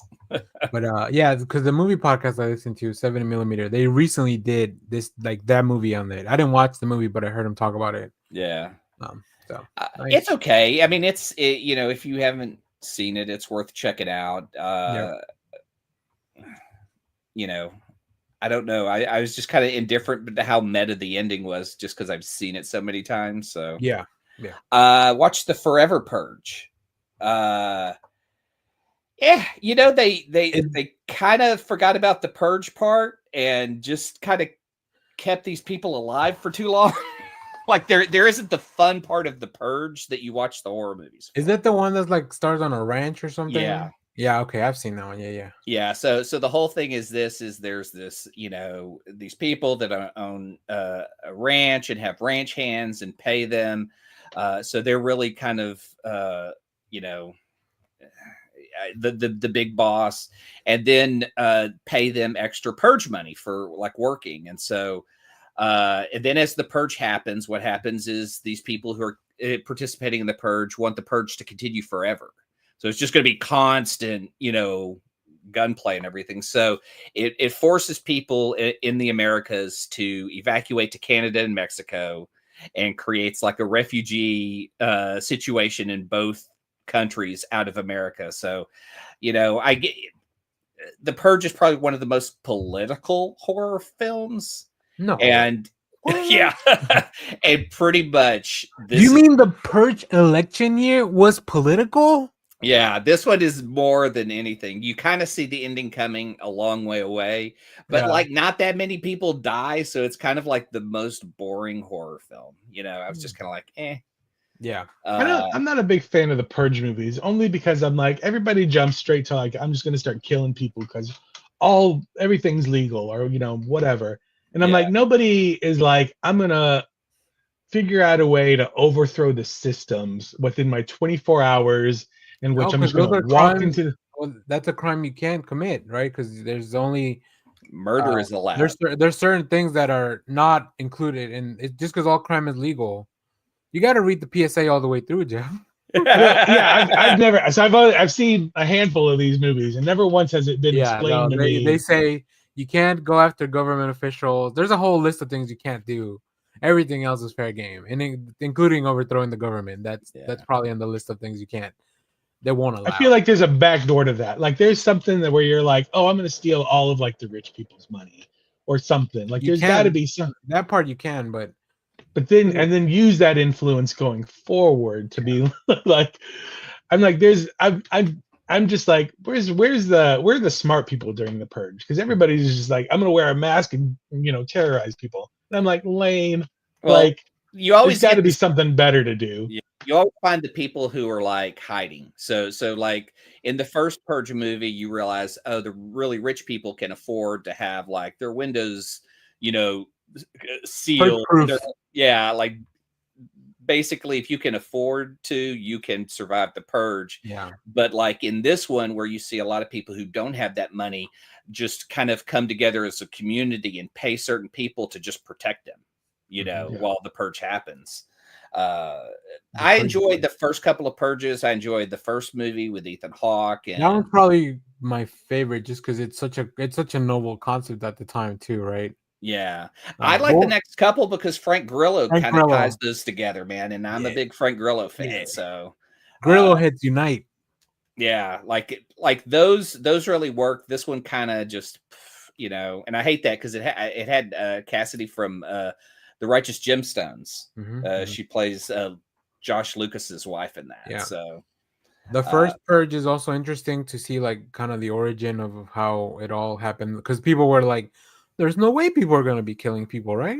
This can't." But ye of little faith. Yeah, I watched an old 80s movie that I had never seen with John Cryer called Dudes. I don't know. It's okay. They're trying to be punk, and the whole film is, or the film is by the director of Wayne's World and oh my God, Suburbia. So I thought she would have like a little more of a vibe on the punk scene, but it was just kind of meh, That's why they never invited John Cryer to the Brad Pack. Sorry, Jeff, you're out. I figured you might have seen this, Daniel. The Operation Fortune Ruse de Guerre. Okay, so you've seen this? This is a Guy Ritchie movie that is almost like he just didn't really try that hard. Like, it doesn't give you that Guy Ritchie style or feel. So I didn't know it was his film until the end of the movie. Yeah, he really pulled back on his Ritchie-isms. Yeah, because it really is just Jason Statham being a spy with Aubrey Plaza, and and just I don't know, playing into all the tropes, but nothing. I mean, but trying to put like a fun twist on it. Mhm. I would say the best part of the film is Josh Hartnett and Hugh Grant. Those Yeah. two are fucking great. Like they're amazing. So Statham plays Statham. I mean, he just does the same fucking shit he does in everything. This movie unfortunately suffered from real world consequences because the original bad guys were supposed to be from the Ukraine, but then everything with the Ukraine happened, so they had to delay the film, and they had to redo it. Like they mainly just rechanged the dialogue, so like that they never mention where they're from. Yeah. And then but that kind of takes away from like if it's not the original dialogue. Yeah, because I remember watching the first trailer a long time ago. And then we didn't hear anything about the movie forever. And then they released the trailer again. And if you watched it with the closed caption, I guess they forgot to change the closed captions or whatever. And you still see, or maybe when I watched the movie, I don't know. I saw that and I was like, this doesn't sound right. And then I looked it up and I was like, yeah. So there was a lot of issues with like real world stuff. Oh. But I had a good time with it. I like Aubrey Plaza like in that role of playing something different. Hacker kind of almost. Yeah, because she was a little out of what her normal, like she plays a little I don't know how you describe, like she's normally pretty calm and collective, and she kind of takes it up a few degrees, and sarcasm is good and fun. Yeah, Hartnett's so much fun because he's like the fish out of water in this one. Oh yeah, and especially the way the movie ends. Like that whole scene played out great. So I would say for a Guy Ritchie, it's less of the action and more of kind of the fun aspect of like his kind of films, like just more humor to it. Just watch the what's the other one? The with Henry Cavill. I think. Ungentlemanly. Yeah, Ungentlemanly Warfare. That's great. That has his feel and his style to it. Like to me, it's always going to be like it doesn't go Lock, over the Stock, top and Two Smoking Barrels, Snatch, Rock and Rolla, and then everything else. And then you got King Arthur. And never seen it. You never seen that one? No, that just looked like it wasn't a good fit. Well, I'm curious to see what you would think of that one. Like, no, they have the Charlie Hunnam's and I'm not a fan. You're not a Hunnam dude? All right. Not a fan. Sons of Anarchy got it in me, so I can't get it out. Yeah. Last film we watched last night, I really fucking enjoyed it, and it's my recommendation for the week is Y2K. Okay. From Kyle Mooney. Kyle Mooney does a horror movie of what if Y2K really happened. With his sensibilities, and he plays the supporting character in the film. I laughed out loud a couple times, so I think it's really worth it. I think there are some good gags in it. If you were alive during that time, it gets the tech feels, the just the feel of the time. The look and style of. I don't want to give anything away. Just go into it blind because it really is more fun that way. I don't want to explain anything to it. But yeah, I really enjoyed Kyle Mooney's take on Y2K. I still haven't seen the last 30 minutes of it. Because this is the one I went to the Alamo and then the power went out. Oh. We got a real Y2K at the Alamo. But I mean, it's weird because you could. Now, right? It's on Max. It's on Max, yeah. Because it could be just. I mean, it's super bad with a horror twist. Is really kind of the vibe it gives. And I like Rachel Ziegler is really fun in it. So yeah, she's really good at it. And I see that she got all that hate from the Snow White, and I was like, Jesus Christ. She also got a lot of hate in the interviews for Shazam: Fury of the Gods for saying that, like, I don't know, it was a job and I needed a job, so I took the job. Like, for not being excited about being in a DC movie. And I was like, dude, like some people just want to work. Yeah. I think we need to because I saw Julie Louis-Dreyfus, like some reporter asked her about all the Marvel movies, and I'm like, I always feel bad because I'm like, they're actors taking an acting job. Like they're not superhero fans. They're like actors doing acting. Some of them might be big old nerds, but like I love watching the interviews with Letterboxd, and then they tell you about their top 4, and they're like, it's all these films you probably never heard of because they're actors that are into the craft of like right. Yeah, they're not just like Marvel fans and whatever. So Yeah, I want to see. Could you Julia imagine like Louis-Dreyfus. asking all those like people that were in the conclave? They're like, "Who was your favorite pope?" Like, you know. Well, that's easy. John Paul II. Yeah. And why? Show math. He was my pope for most of my life until he died. So I don't know. That's about it. I want Battle Pope to be the pope of most Battle of my Pope. life. Young pope. Better than I just have a few other TV stuff if you want me to burn through them. We've Yeah, already go talked for to it. Andor in the studio, and Righteous Gemstones is ending tonight. So Yeah, Walton it's not Goggins just fucking spin off good. Baby Billy into a show. I want to see changes. Tinges, yeah. Oh my god. Like his continued use of cocaine has been my favorite gifts to come out of the show lately, because it is just so much fun to watch Baby Billy get coked up. And In this jet latest ski. episode, the one from last week, it was really funny. Like the Yeah. payoff was really good. Oh my god, just him and Eli together. Yeah. John Goodman, man. The Connors just ended too. Like this season was the last one of the Connors. So Yeah. I mean, this is premiere. Like Eli Gemstone is such a fantastic role for John Goodman. And Yeah. he's been so great at it. Shelby had never seen Gemstone, so we just started a rewatch on it. So oh, nice. yeah. Just love John Goodman. Like just one of the best actors of our lifetime. Mhm. Yeah. Agreed. Maybe we'll have a John Goodman show. And we can finally talk Lebowski and all the other good stuff that John Goodman's done. Like, what is it? Cloverfield Lane. 10 Cloverfield Cloverfield Lane. Oh my God. For a guy who just kills at comedy, man, he is the scariest motherfucker in that movie. Yeah. Oh, We'll He had do some good like roles, like little roles in some Aaron Sorkin stuff. Like he played the president of I forget nothing. He was the president for like a couple of episodes. yeah, because he had to take Jed over. Bartlett has to step down. Yeah. Yeah, he's also the judge in Studio 60 Yeah. in a great episode that's like, I believe, a 2-episode arc. Mhm. He's great in that. Like he's just so good. And like Saturday Night Live, he'll just show up and just play roles. And I think it still goes back to like him playing Linda Tripp in the 90s. That's right. I forgot about that. And he's just so good. He's so funny. He's also the dean of the School of AC and Heating. Community. That's right. Community. So Yeah, he's the coach of the jocks in Revenge of the Nerds. oh, I don't that I've never seen those movies. Oh, sorry, too old for you. Yeah. Well, I also feel like they don't hold up anymore. So There's just one scene that's really, really, really Yeah, bad for yeah. Revenge of the Nerds. I've seen it on lists of like, movies that whatever you want to call those lists. A list of movies you can't stream, but you might be able to find on Blu-ray for a few bucks. Yeah.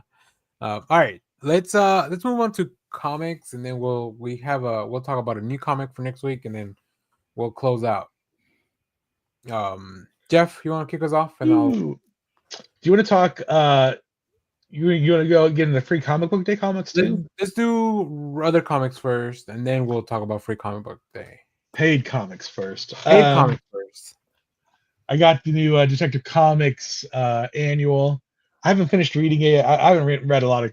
I haven't had a chance to read a lot. Al of comics, Ewing but- wrote that. That's insane. Well, I did read the main story, and I like that. So I still have the backup story to read on this, but Yeah. I like that Batman goes to England for this to solve this mystery, and people keep giving him tea.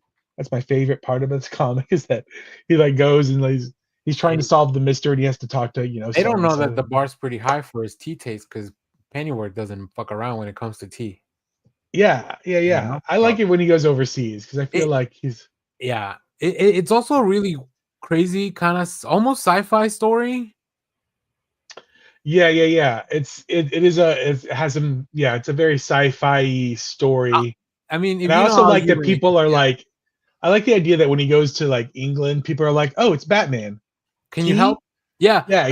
They don't react the same way to him at all. Like he's just you have an time anomaly. to fight some angels because we got some issues going. Like if you want to see Batman fighting angels, pick up this They- annual. Dude, it was insane. Yeah, How you and the cops don't really believe he's Batman either. They're like, well, if you're the real Batman, you can handle this thing for us. Right.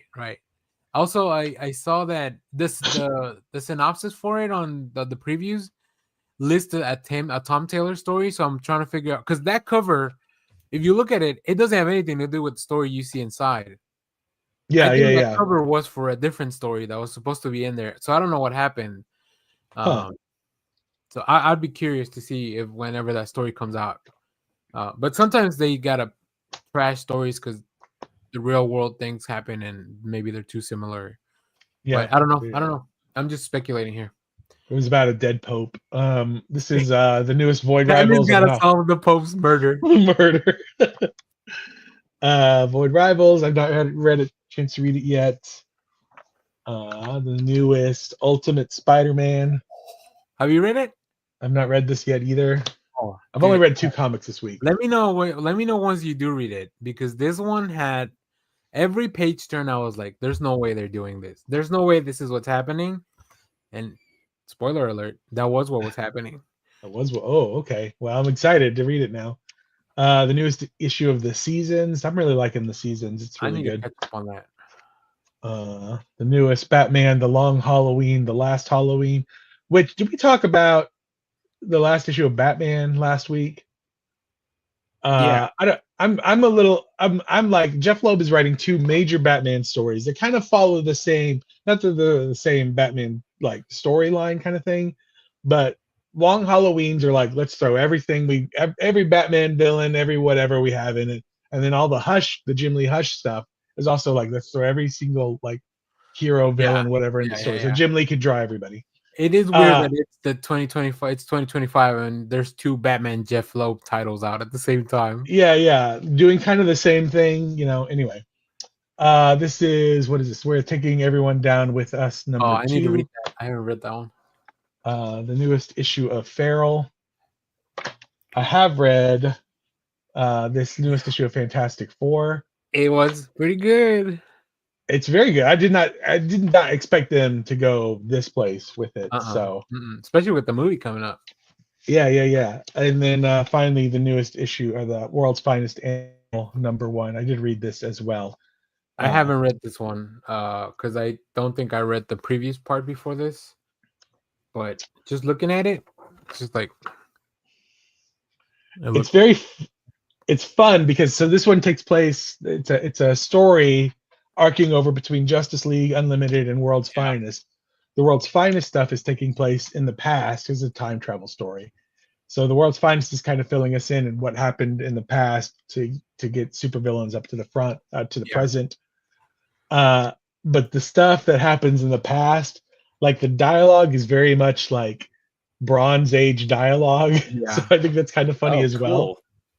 Yeah, Mark Waid knows how to nail that stuff too, because he's a big old nerd like we are. Yes. Yeah, exactly.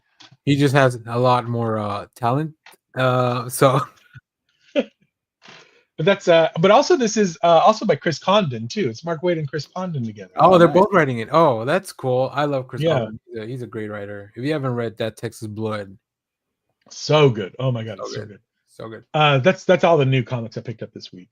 Cool. On Wednesday, which by the way, I think my whole life has been thrown into insanity since Wednesday, because Wednesday was this torrential rain that made it very difficult to leave the house. Yeah, if you guys saw, I put a little video of me not looking at my comics. Yeah, and it was just it's been a weird week ever since. I've been able to catch up ever since that rainstorm. All right, and the only other thing I read was Godzilla versus Spider-Man. I'm gonna keep buying these because I like the covers. Oh, but I don't know that Marvel knows how to fully utilize the Godzilla power that they have.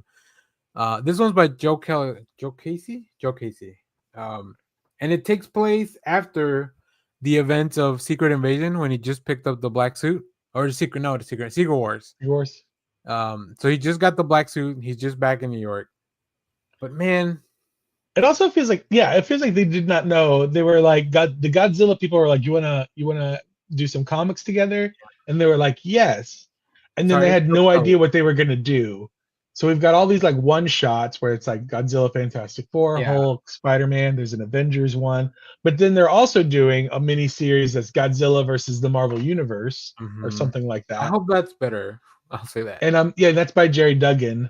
So I'm just like, Okay. why are they? It's like two different Yeah. things that they're doing, and they don't, I'm And just very. this is by Joe Kelly, not Joe Casey. Joe Kelly, who's writing The Amazing Spider-Man. I will say though, Nick Bratch's art is pretty cool. Like, there's a lot of really cool pages in here. I do love his work. Yeah, I mean, Clay, Nick Bratcher from the big Wolverine and the X-Men run. Yeah, he also did Guardians. Yeah, so yeah. I did pick up a few more things that I haven't fully gotten to read. Yeah, Joe, I'm still picking up these nice silent one shots just because the other ones were so much fun. Yeah. I haven't read Kid Juggernaut, but I'm excited to figure out what that means. I know. Kid Juggernaut. Is that I feel like because that was it Kid Juggernaut in M2? Remember that alternate universe M2? Oh, he was. I never read that. I never heard of that. So that was like a alternate future where he becomes an Avenger. It doesn't look like a little kid version. Like Tom DeFalco wrote it, I believe. And I don't know the Emily Kim. I've never heard of them as a writer, so I don't know. I'm excited to check this out though. I love reading a number one, whether I'm into it or not. I picked up this Wolverine and Kitty Pryde number one. I didn't want to read it, but this cover was really cool, so I picked it up anyways. Wow, they used the classic font from the miniseries. Mm-hmm. Well, because it's written by Chris Claremont. But 2025 Claremont is not as good as previous year's Claremont. But I don't know. I like these two hanging out together. So maybe it'll be. Oh yeah. Maybe it'll be good. And I haven't read Godzilla versus LA. Which should be a lot of fun too. So I'm excited for that. I think I might have shared this on our drive because we did get a preview from IDW for this one. And then I believe this one benefits people that were injured. Yeah, response to the wildfires through Bink. So, and the last thing. Oh, I don't mean to make fun, but I don't know if you guys have heard that Arkansas was denied federal aid for all their tornadoes and stuff that they had. Oh, so I'd like to see a Godzilla versus Arkansas. How yeah. I also picked up this Lost Fantasy number one, which we already had a preview from Image. I just didn't get around to read it. And then I bought this Brave and the Bold Teen Titans foil. The foil cover. I know. And then we got this really interesting Alvaduras picture here. It's hard to see, but yeah. All right. Let's just run down Free Comic Book Day real quickly. I might do a separate video where I talk about the issues once I've read some of them. Did you go? How many stores did you go to? Multiple stores? Or just go to your one store? I went to 3 stores total. Damn, son. Well, it was they were kind of in the, like I said, I didn't have power at home, Clay, so I had to go out and do stuff. I had to go out and do stuff. Correct. And it was it was gonna be all free comics, so I was just it was only gas that I was spending. But I did buy some of the stuff. First off, which stores did you go to? So I went to Sanctuary in Valley Ranch, Irving, Les Colinas area, wherever you want to call that. And then I went to Titan. And then because I went to my buddy's my friend Austin, his daughter had her first communion yesterday, so they had a dinner. And so I went to I was in the Richardson area, so I went to Asylum. Oh, Comic Asylum? Nice. Yeah. I had this plan to go to start at Boomerang. So I live in East Dallas. So I was going to go way out to Boomerang because they were going to be the first ones to open up.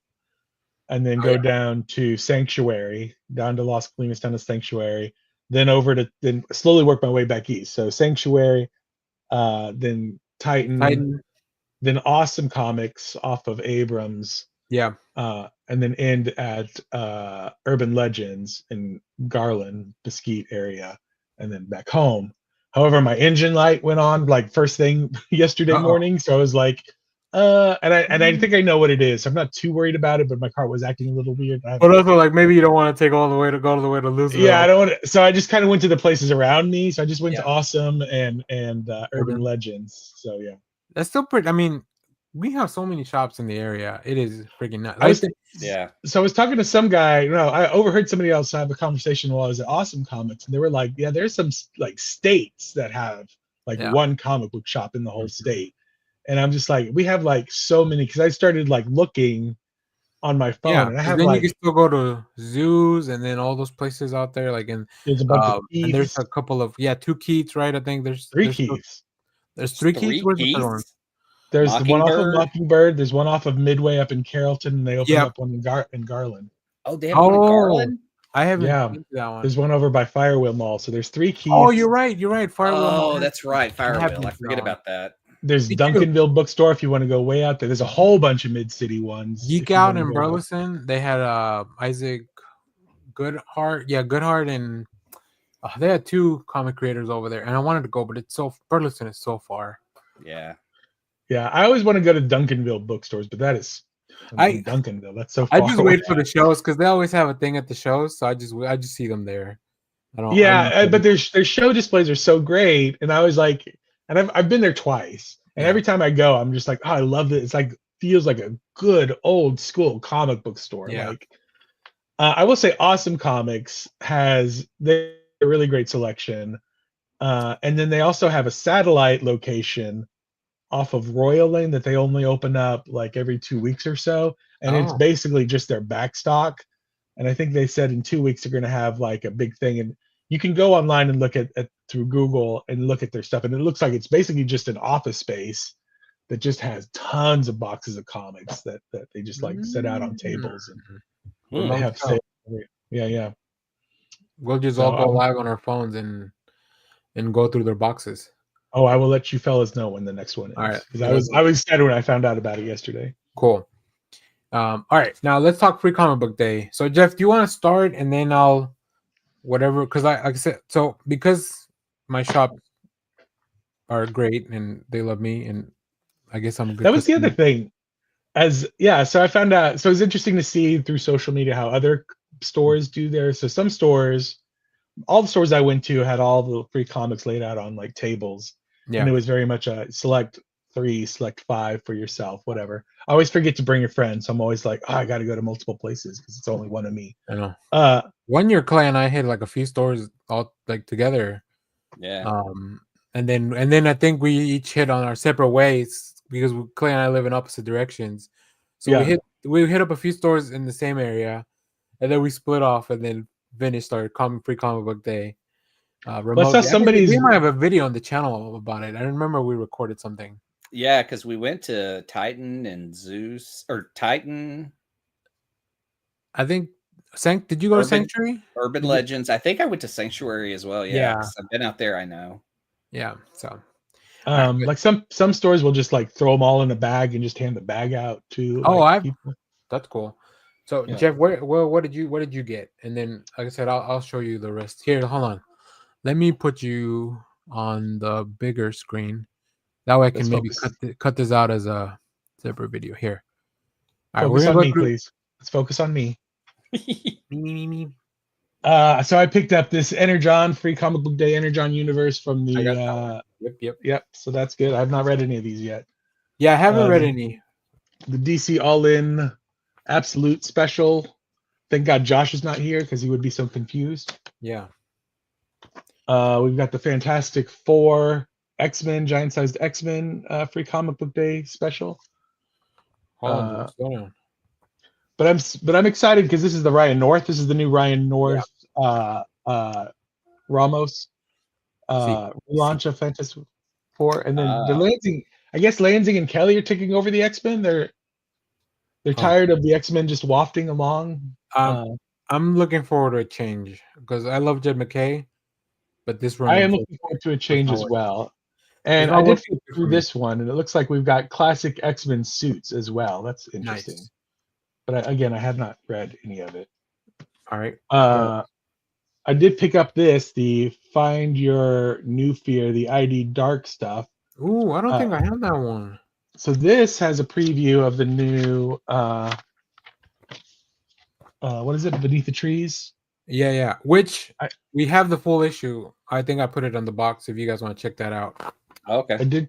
did see. Yeah, I saw that you put that in. But yeah, this has a bunch of their IDW kind of upcoming horror stuff. Ooh, I don't have that one. I need to go look for that.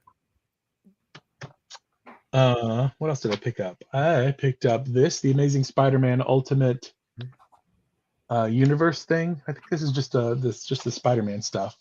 Yep. But it's Ultimate Universe, and we know big things are happening.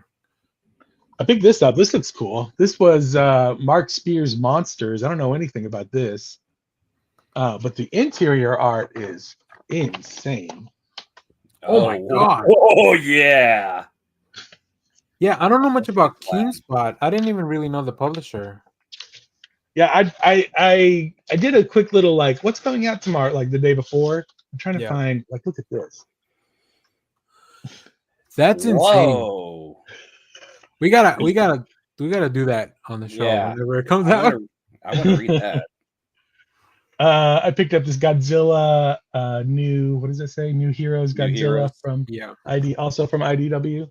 Which we also have the Godzilla #1 on our box. If you guys want to check that out, it's a new series.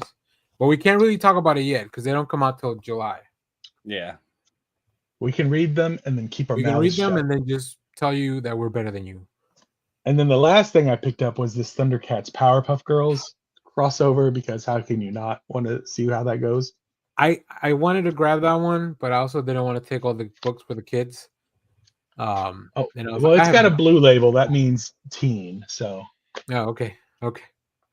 Cool. But that was everything I picked up. That's pretty good haul. All right. There was I think I was telling you earlier, there was like a Will Eisner one that was kind of like a biography of Will Eisner that I was not able to get a hold of. There's like a handful of like super nerdy ones that I was kind of like, oh, that'd be interesting. But and if who put the Will Eisner book out? Well, it's not by Will Eisner. It's a book about Will Eisner. Yeah, so, it's like I don't know who did it. Let me see if I can find it again. Well, while Jeff looks at that, if you missed out on Free Comic Book Day, like if most of the time, if your shop didn't run out, they'll still have books out, and you can just ask. Like they'll because they buy these books, and I made a little video about Free Comic Book Day because stores actually buy these books from publishers, and then they give them out. So this, because obviously they want to drive business in, and a lot of them have sales, and I'll show you some of the stuff that I bought. But let me highlight myself now real quick to show you guys the rest of the stuff that Jeff didn't pick up. Like I said, my shops are lovely, and they know I also do this YouTube stuff, so like they're usually pretty good about sharing stuff so that I'll be able to talk about it. This is from Vault. It's the Post Malone Big Rig book. So I'm gonna go to my local Raising Cane's that I know is a Post Malone location. Malone Cane's. Yeah. I also picked up the world's Transformers worst bot ever with the first appearance of Ballpoint. Who wrote that? This is by Brian Smitty Smith and Mars Jr. I think that's the artist. I want to check this out. I'm going to check our box on for Skybound to see if they sent us a copy of just the PDF if you guys want to read it. Boom put out their 20th anniversary thing. So this one's kind of an anthology. It's got a bunch of things. It's got I almost picked that up. It's got a Berserker story, an Irredeemable story. So these are kind of reprints of their biggest hits, but they do have a new Hello Darkness story in there as well. And then Boom also put out their VR Troopers, which is an upcoming book. So this is kind of a preview. And then also comes with a Power Rangers Prime story on the back. VR Troopers, is that like from the old? I think so. I think Boom's bringing them back. Yeah, they're about to have the a old TV mini show. The Free Comic Book Star Wars. There's a new Star Wars about to relaunch. Like the series. The #1's coming out pretty soon. So this all takes place in the wake of Return of the Jedi. So they're finally jumping over to that. Then from Red 5, Snow Monkey. I don't know much about this. There's a few stories in here, so I'll be sure to check those out. One that I know we do have digitally, because they was sent to us from Mad Cave, Speed Racer Zero, because David Peppo is doing Speed Racer very soon, and I can't wait to check it out. So I'll send that over to you guys to check out as well. the Gundam universe. He's getting a lot of properties, isn't he? Yeah, and it's a lot of stuff that I'm like, ooh, I remember watching that as a kid. But here's the Gundam one. I picked up the Marvel Voices with Ironheart and a few of their newer characters as well. Then who's this from? This is manga because it's backwards. It opens backwards, but it's a little preview. I think this is just the first chapter of Isak the Omnibus because it's coming out soon. Viz always puts out a sampler of their manga. So this has Kagurachi, Boruto, Ruri Dragon. So just some of their more popular manga. Let's see. Titan puts out the Diablo book. So if you like Diablo, you can get that. Oni Press did the Blood Type one shot with some of their. I mean, they've been doing so many of these anthologies. They're just from the EC imprint. It's really cool. Jeff mentioned that he did not pick this up, but this is the Phantom comic book that's also coming out pretty soon by Ray Fox and Russell. What is it, Olsen? Yeah, Olsen. And then I think this is the last one, Best of 2000 AD. 200 AD. Ooh, yeah, that looks cool. Yeah, that just looked cool. I think this reprints like a Jacques story, which I was very excited for. Yeah, this is definitely, you could tell it's Jacques just by looking at that jaw. That jawline. But that's all I picked up, and I think that's most of the ones that were out. So like along with the ones that Jeff showed us. So the last thing I got, and this wasn't free, but DC did put out like a blank cover of their all-in special that Jeff showed us earlier. So if you look at it, it's the free comic book that you saw there, but they charge for this one because it's a blank cover. But it's cool because it's double-sided. I think last year I got like a foil cover of their free comic book day.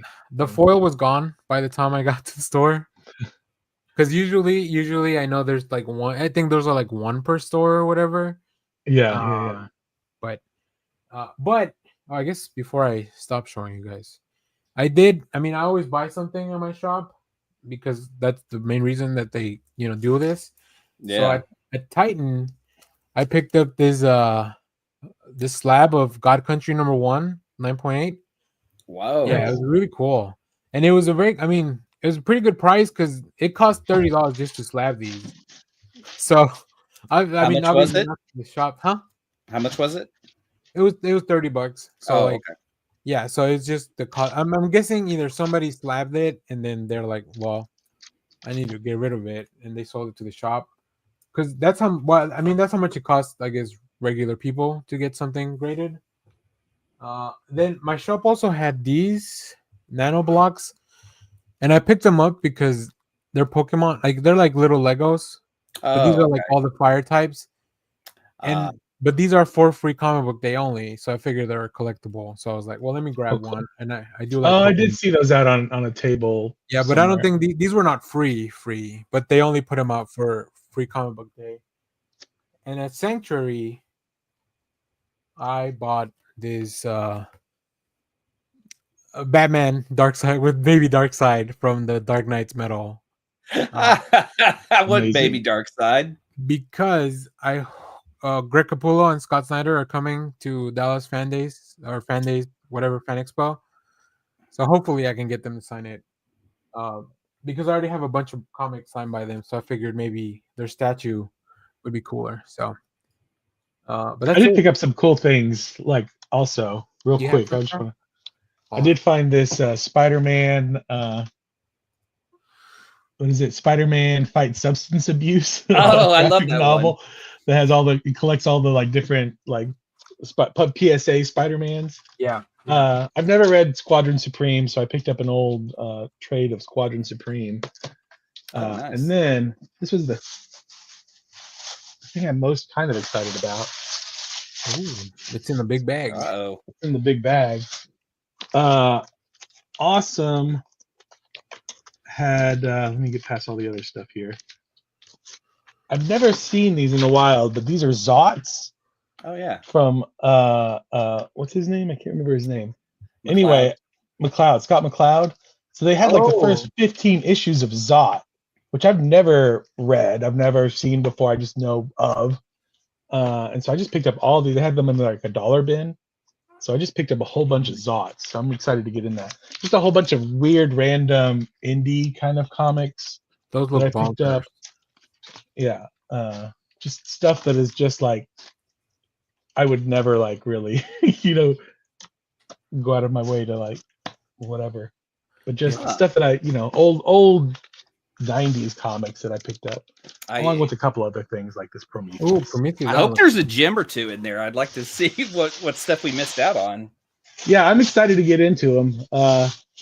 Yeah, just a whole bunch of Zot comics, and their stuff is still going on today. They have stuff. Their sale's still going on today, so I'm probably going to go back because they had a whole bunch of Justice League from the Morrison? post. No, my brain is just gone. But the DeMatteis, the Mateus, yeah, the big Kevin McGuire Justice League run kind of thing. So they had a bunch of those issues, and I've been slowly kind of collecting them over time. So I'm going to go back today and see if I need to fill any holes. All right, I know we're running long, and I do want to talk about one more comic in a minute, but I do want to plug real quick. Titan Comics is having their anniversary sale pretty soon, so if you're local to the area, it starts May 24th and it runs through June 7th. So you have like what is that, like a couple weeks maybe? 10% over statues, 25% over back issues, 25% over hardbacks and soft covers, 25% over Funkos, and they have a lot of Funkos. So yeah, they always do this. They do this once a year. They have a great sale.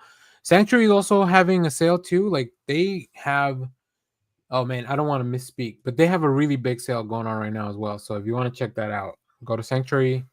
Those are my two kind of local shops that I visit every week. So kudos and props to them. Appreciate them.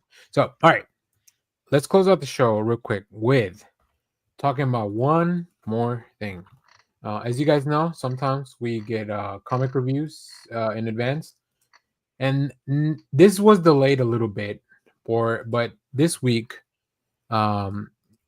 we're traveling back in time to a bygone era where everything was a cartoon, the 70s, and now they're bringing. Is that this is not that old, is it? No, 90s. Oh, okay.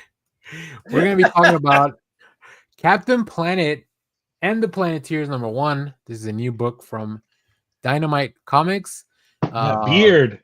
Yeah, this is not the Don Cheadle version from Saturday Night Live, or from not from Saturday Night Live, from Funny or Die. Funny or Die. Funny or Die. This is way different.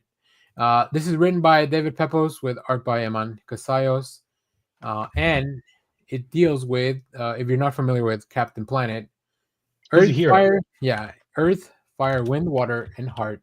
With the powers combined, they summon Earth's greatest champion, CaptainPlanet, but they need to learn to trust each other first. After Gaia, the High Priestess of Earth, has been kidnapped, the Planeteers are forced to come together against the newly formed Might of Lucian Plunder. What a name! What a nickname! What a name!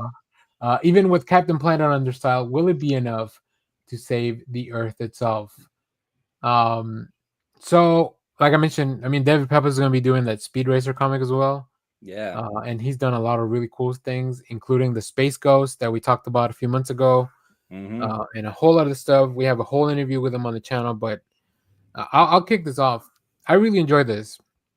I think it's a very good kind of retelling of the origin of the Planeteers and CaptainPlanet. There's a lot of action in it. There's a lot of really fun kind of like the mythology of the Planeteers is not something that's super clear in my head because it's been such a long time since I've really gotten into it. But this is just kind of fun. I wish it was a little bit longer because I wanted the story to keep going. But that's because it was like really well paced where I was just like, oh man, we're going and all these things are happening and like the memories are kind of reforming in my brain as I read this. But it's also put through a more contemporary lens too. And as you kind of get through the story, and the art's super cool. Like it just looks like it doesn't look like the cartoon, which sometimes I'm glad that they kind of change things up. But yeah, that's kind of my initial thoughts on this book. So Clay, what about you? How'd you feel about the Captain Planet numero uno? I like David Peppo, so I wasn't able to finish it. That's the only problem. That's the only way I can't really judge it. But I did enjoy the art and the gathering of the Planeteers, like how he kind of sets that up in there. So yeah, I'm on board. I dig it. I just looked up. Yeah, Captain Planet was a 1990 cartoon, so it wasn't, that's what I thought. That old. Yeah, I think this is the classic definition of like a first issue, like an old school first issue where you're like, we're setting out the structure of how the comic's going to get told. You introduce all the main characters, and at the end, you're like, well, you got to come back for issue number 2 because you're right. The story just it feel. I mean, it's 24 pages or however long a comic is. I feel like a lot of first issues are maybe a little supersized nowadays, where they try to get a little bit extra story. Yeah. But this very much feels like an old school, like this is a first issue. Yeah, you get where your points of conflicts are. The bad guy's got a very bad guy name. Yeah. And it's a very basic. It doesn't deviate from the original Captain. Like Danny said, it just kind of modernizes it a little bit. Including the look of Captain Planet himself and the kids too. Like I feel like in the cartoon they didn't really have a backstory. The Planeteers, at least not that I remember. And here you get to very efficiently in like a couple of panels learn about who they are and why they were chosen. Almost as if kind of like a Green Lantern chooses their bearer. That's the vibe I got. Yeah, it's very similar, right? So, and I mean, obviously, this is a Dynamite book, so they have a lot of very cool covers. So when you get to the shop on Wednesday, I think that's a great cover. Yeah, I do love that one. He looks so cool. I love the kind of like the like branches or the roots kind of going into him. I love that. Yeah. I'm sure it's going to look great on a chromium cover too. The Jay Lee cover is also that's really cool. And it says it's connecting. So I'm wondering what else is like Planeteers, maybe. Yeah, maybe to the Planeteers. Christian Ward, I mean, he does his really cool stuff with like the watercolor type of look. And then this is Ben Oliver. I like this one. This one gives me like a lot of. I felt like this Captain Planet was a little cockier than I remember from the cartoon. This Captain Planet fucks. Yeah, for sure. Yeah, for sure. It's a good middle ground between the Don Cheadle and the cartoon Captain Planet, right? But I like that. I like that he's a little cocky. But then one of the things that I'm really looking forward to is Captain Pollution was just like such a deviant. So I can't wait to see how he comes. If you're making Captain Planet like this and updating him, like I feel like he's also gonna get an update in later on whenever he comes out. So. I want the dark gritty reboot. I want Captain Planet to go after the CEOs that pollute water and like, execute them on television. Like just get real dark, and all the Planeteers are like, "What did we do? What did we do?" Yeah, Clay's really. That's what happens when you get teenagers with attitude. I know. Yeah, that one's gonna be interesting. I don't know.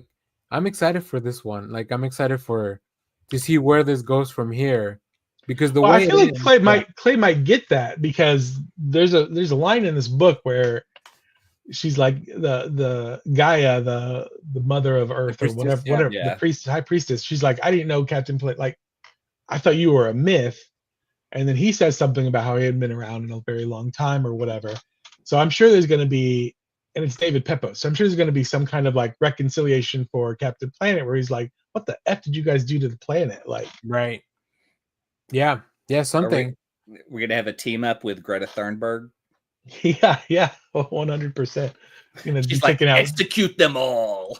She definitely. Captain Planet's definitely gonna pour some Campbell's soup on like the Mona Lisa or something. Yeah, she would definitely get a ring. Yeah. Okay.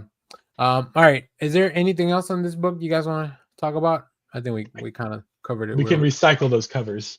That's right. Every single one of them should be like, we've used recycled paper for this Captain Planet. Yeah. Should, right. I mean, this was supposed to be, I believe this was to come out on Earth Day like a couple weeks ago, but things happen, comics get rescheduled. So, but yeah, don't pollute, Planeteers. I wish the power is yours. Yeah, the power is yours. I wish it had like a 1 page in the back, like an old school type of comic that has more of the feel of the cartoon with a little PSA. Oh yeah, that would have been great if it had like little planetary facts or something at the end. But yeah, this is, I don't know. I like the way they're bringing all these properties back, and you know, this one was a really fun one that I did not expect to be so excited about. But Captain Planet's got such a cool look. Like, he just looks cool. Like, such a cool design. I feel like honestly, comics need to take, since we're no longer funding PBS or NPR. We need to start. We need to start educating kids through comics again. Yeah. So give us this one. Give us a Carmen Sandiego comic so they can learn about geography. You know, stuff like that. Inspector Gadget, learn about physics and stuff. Give us the dark gritty reboot of Magic School Bus. You defunded my school. I'm coming after you. Yeah. So, all right. Well, there you have it. It's been a long stream. We're going into the hearts of men. Yeah. Thanks. Happy Star Wars Day for you guys the rest of the day. Stay tuned. I don't know what's coming in the pipeline, but we'll figure it out. I think that's First Encounter Day, Jeff. You're getting your holidays mixed up. Oh, I'm sorry. So, all right. As always, thanks for watching, everyone. Bye-bye. Bye. The most important thing in life will always be Bill Bebo. Peter loves you. Simon Center, get the fuck out. All right. Bye.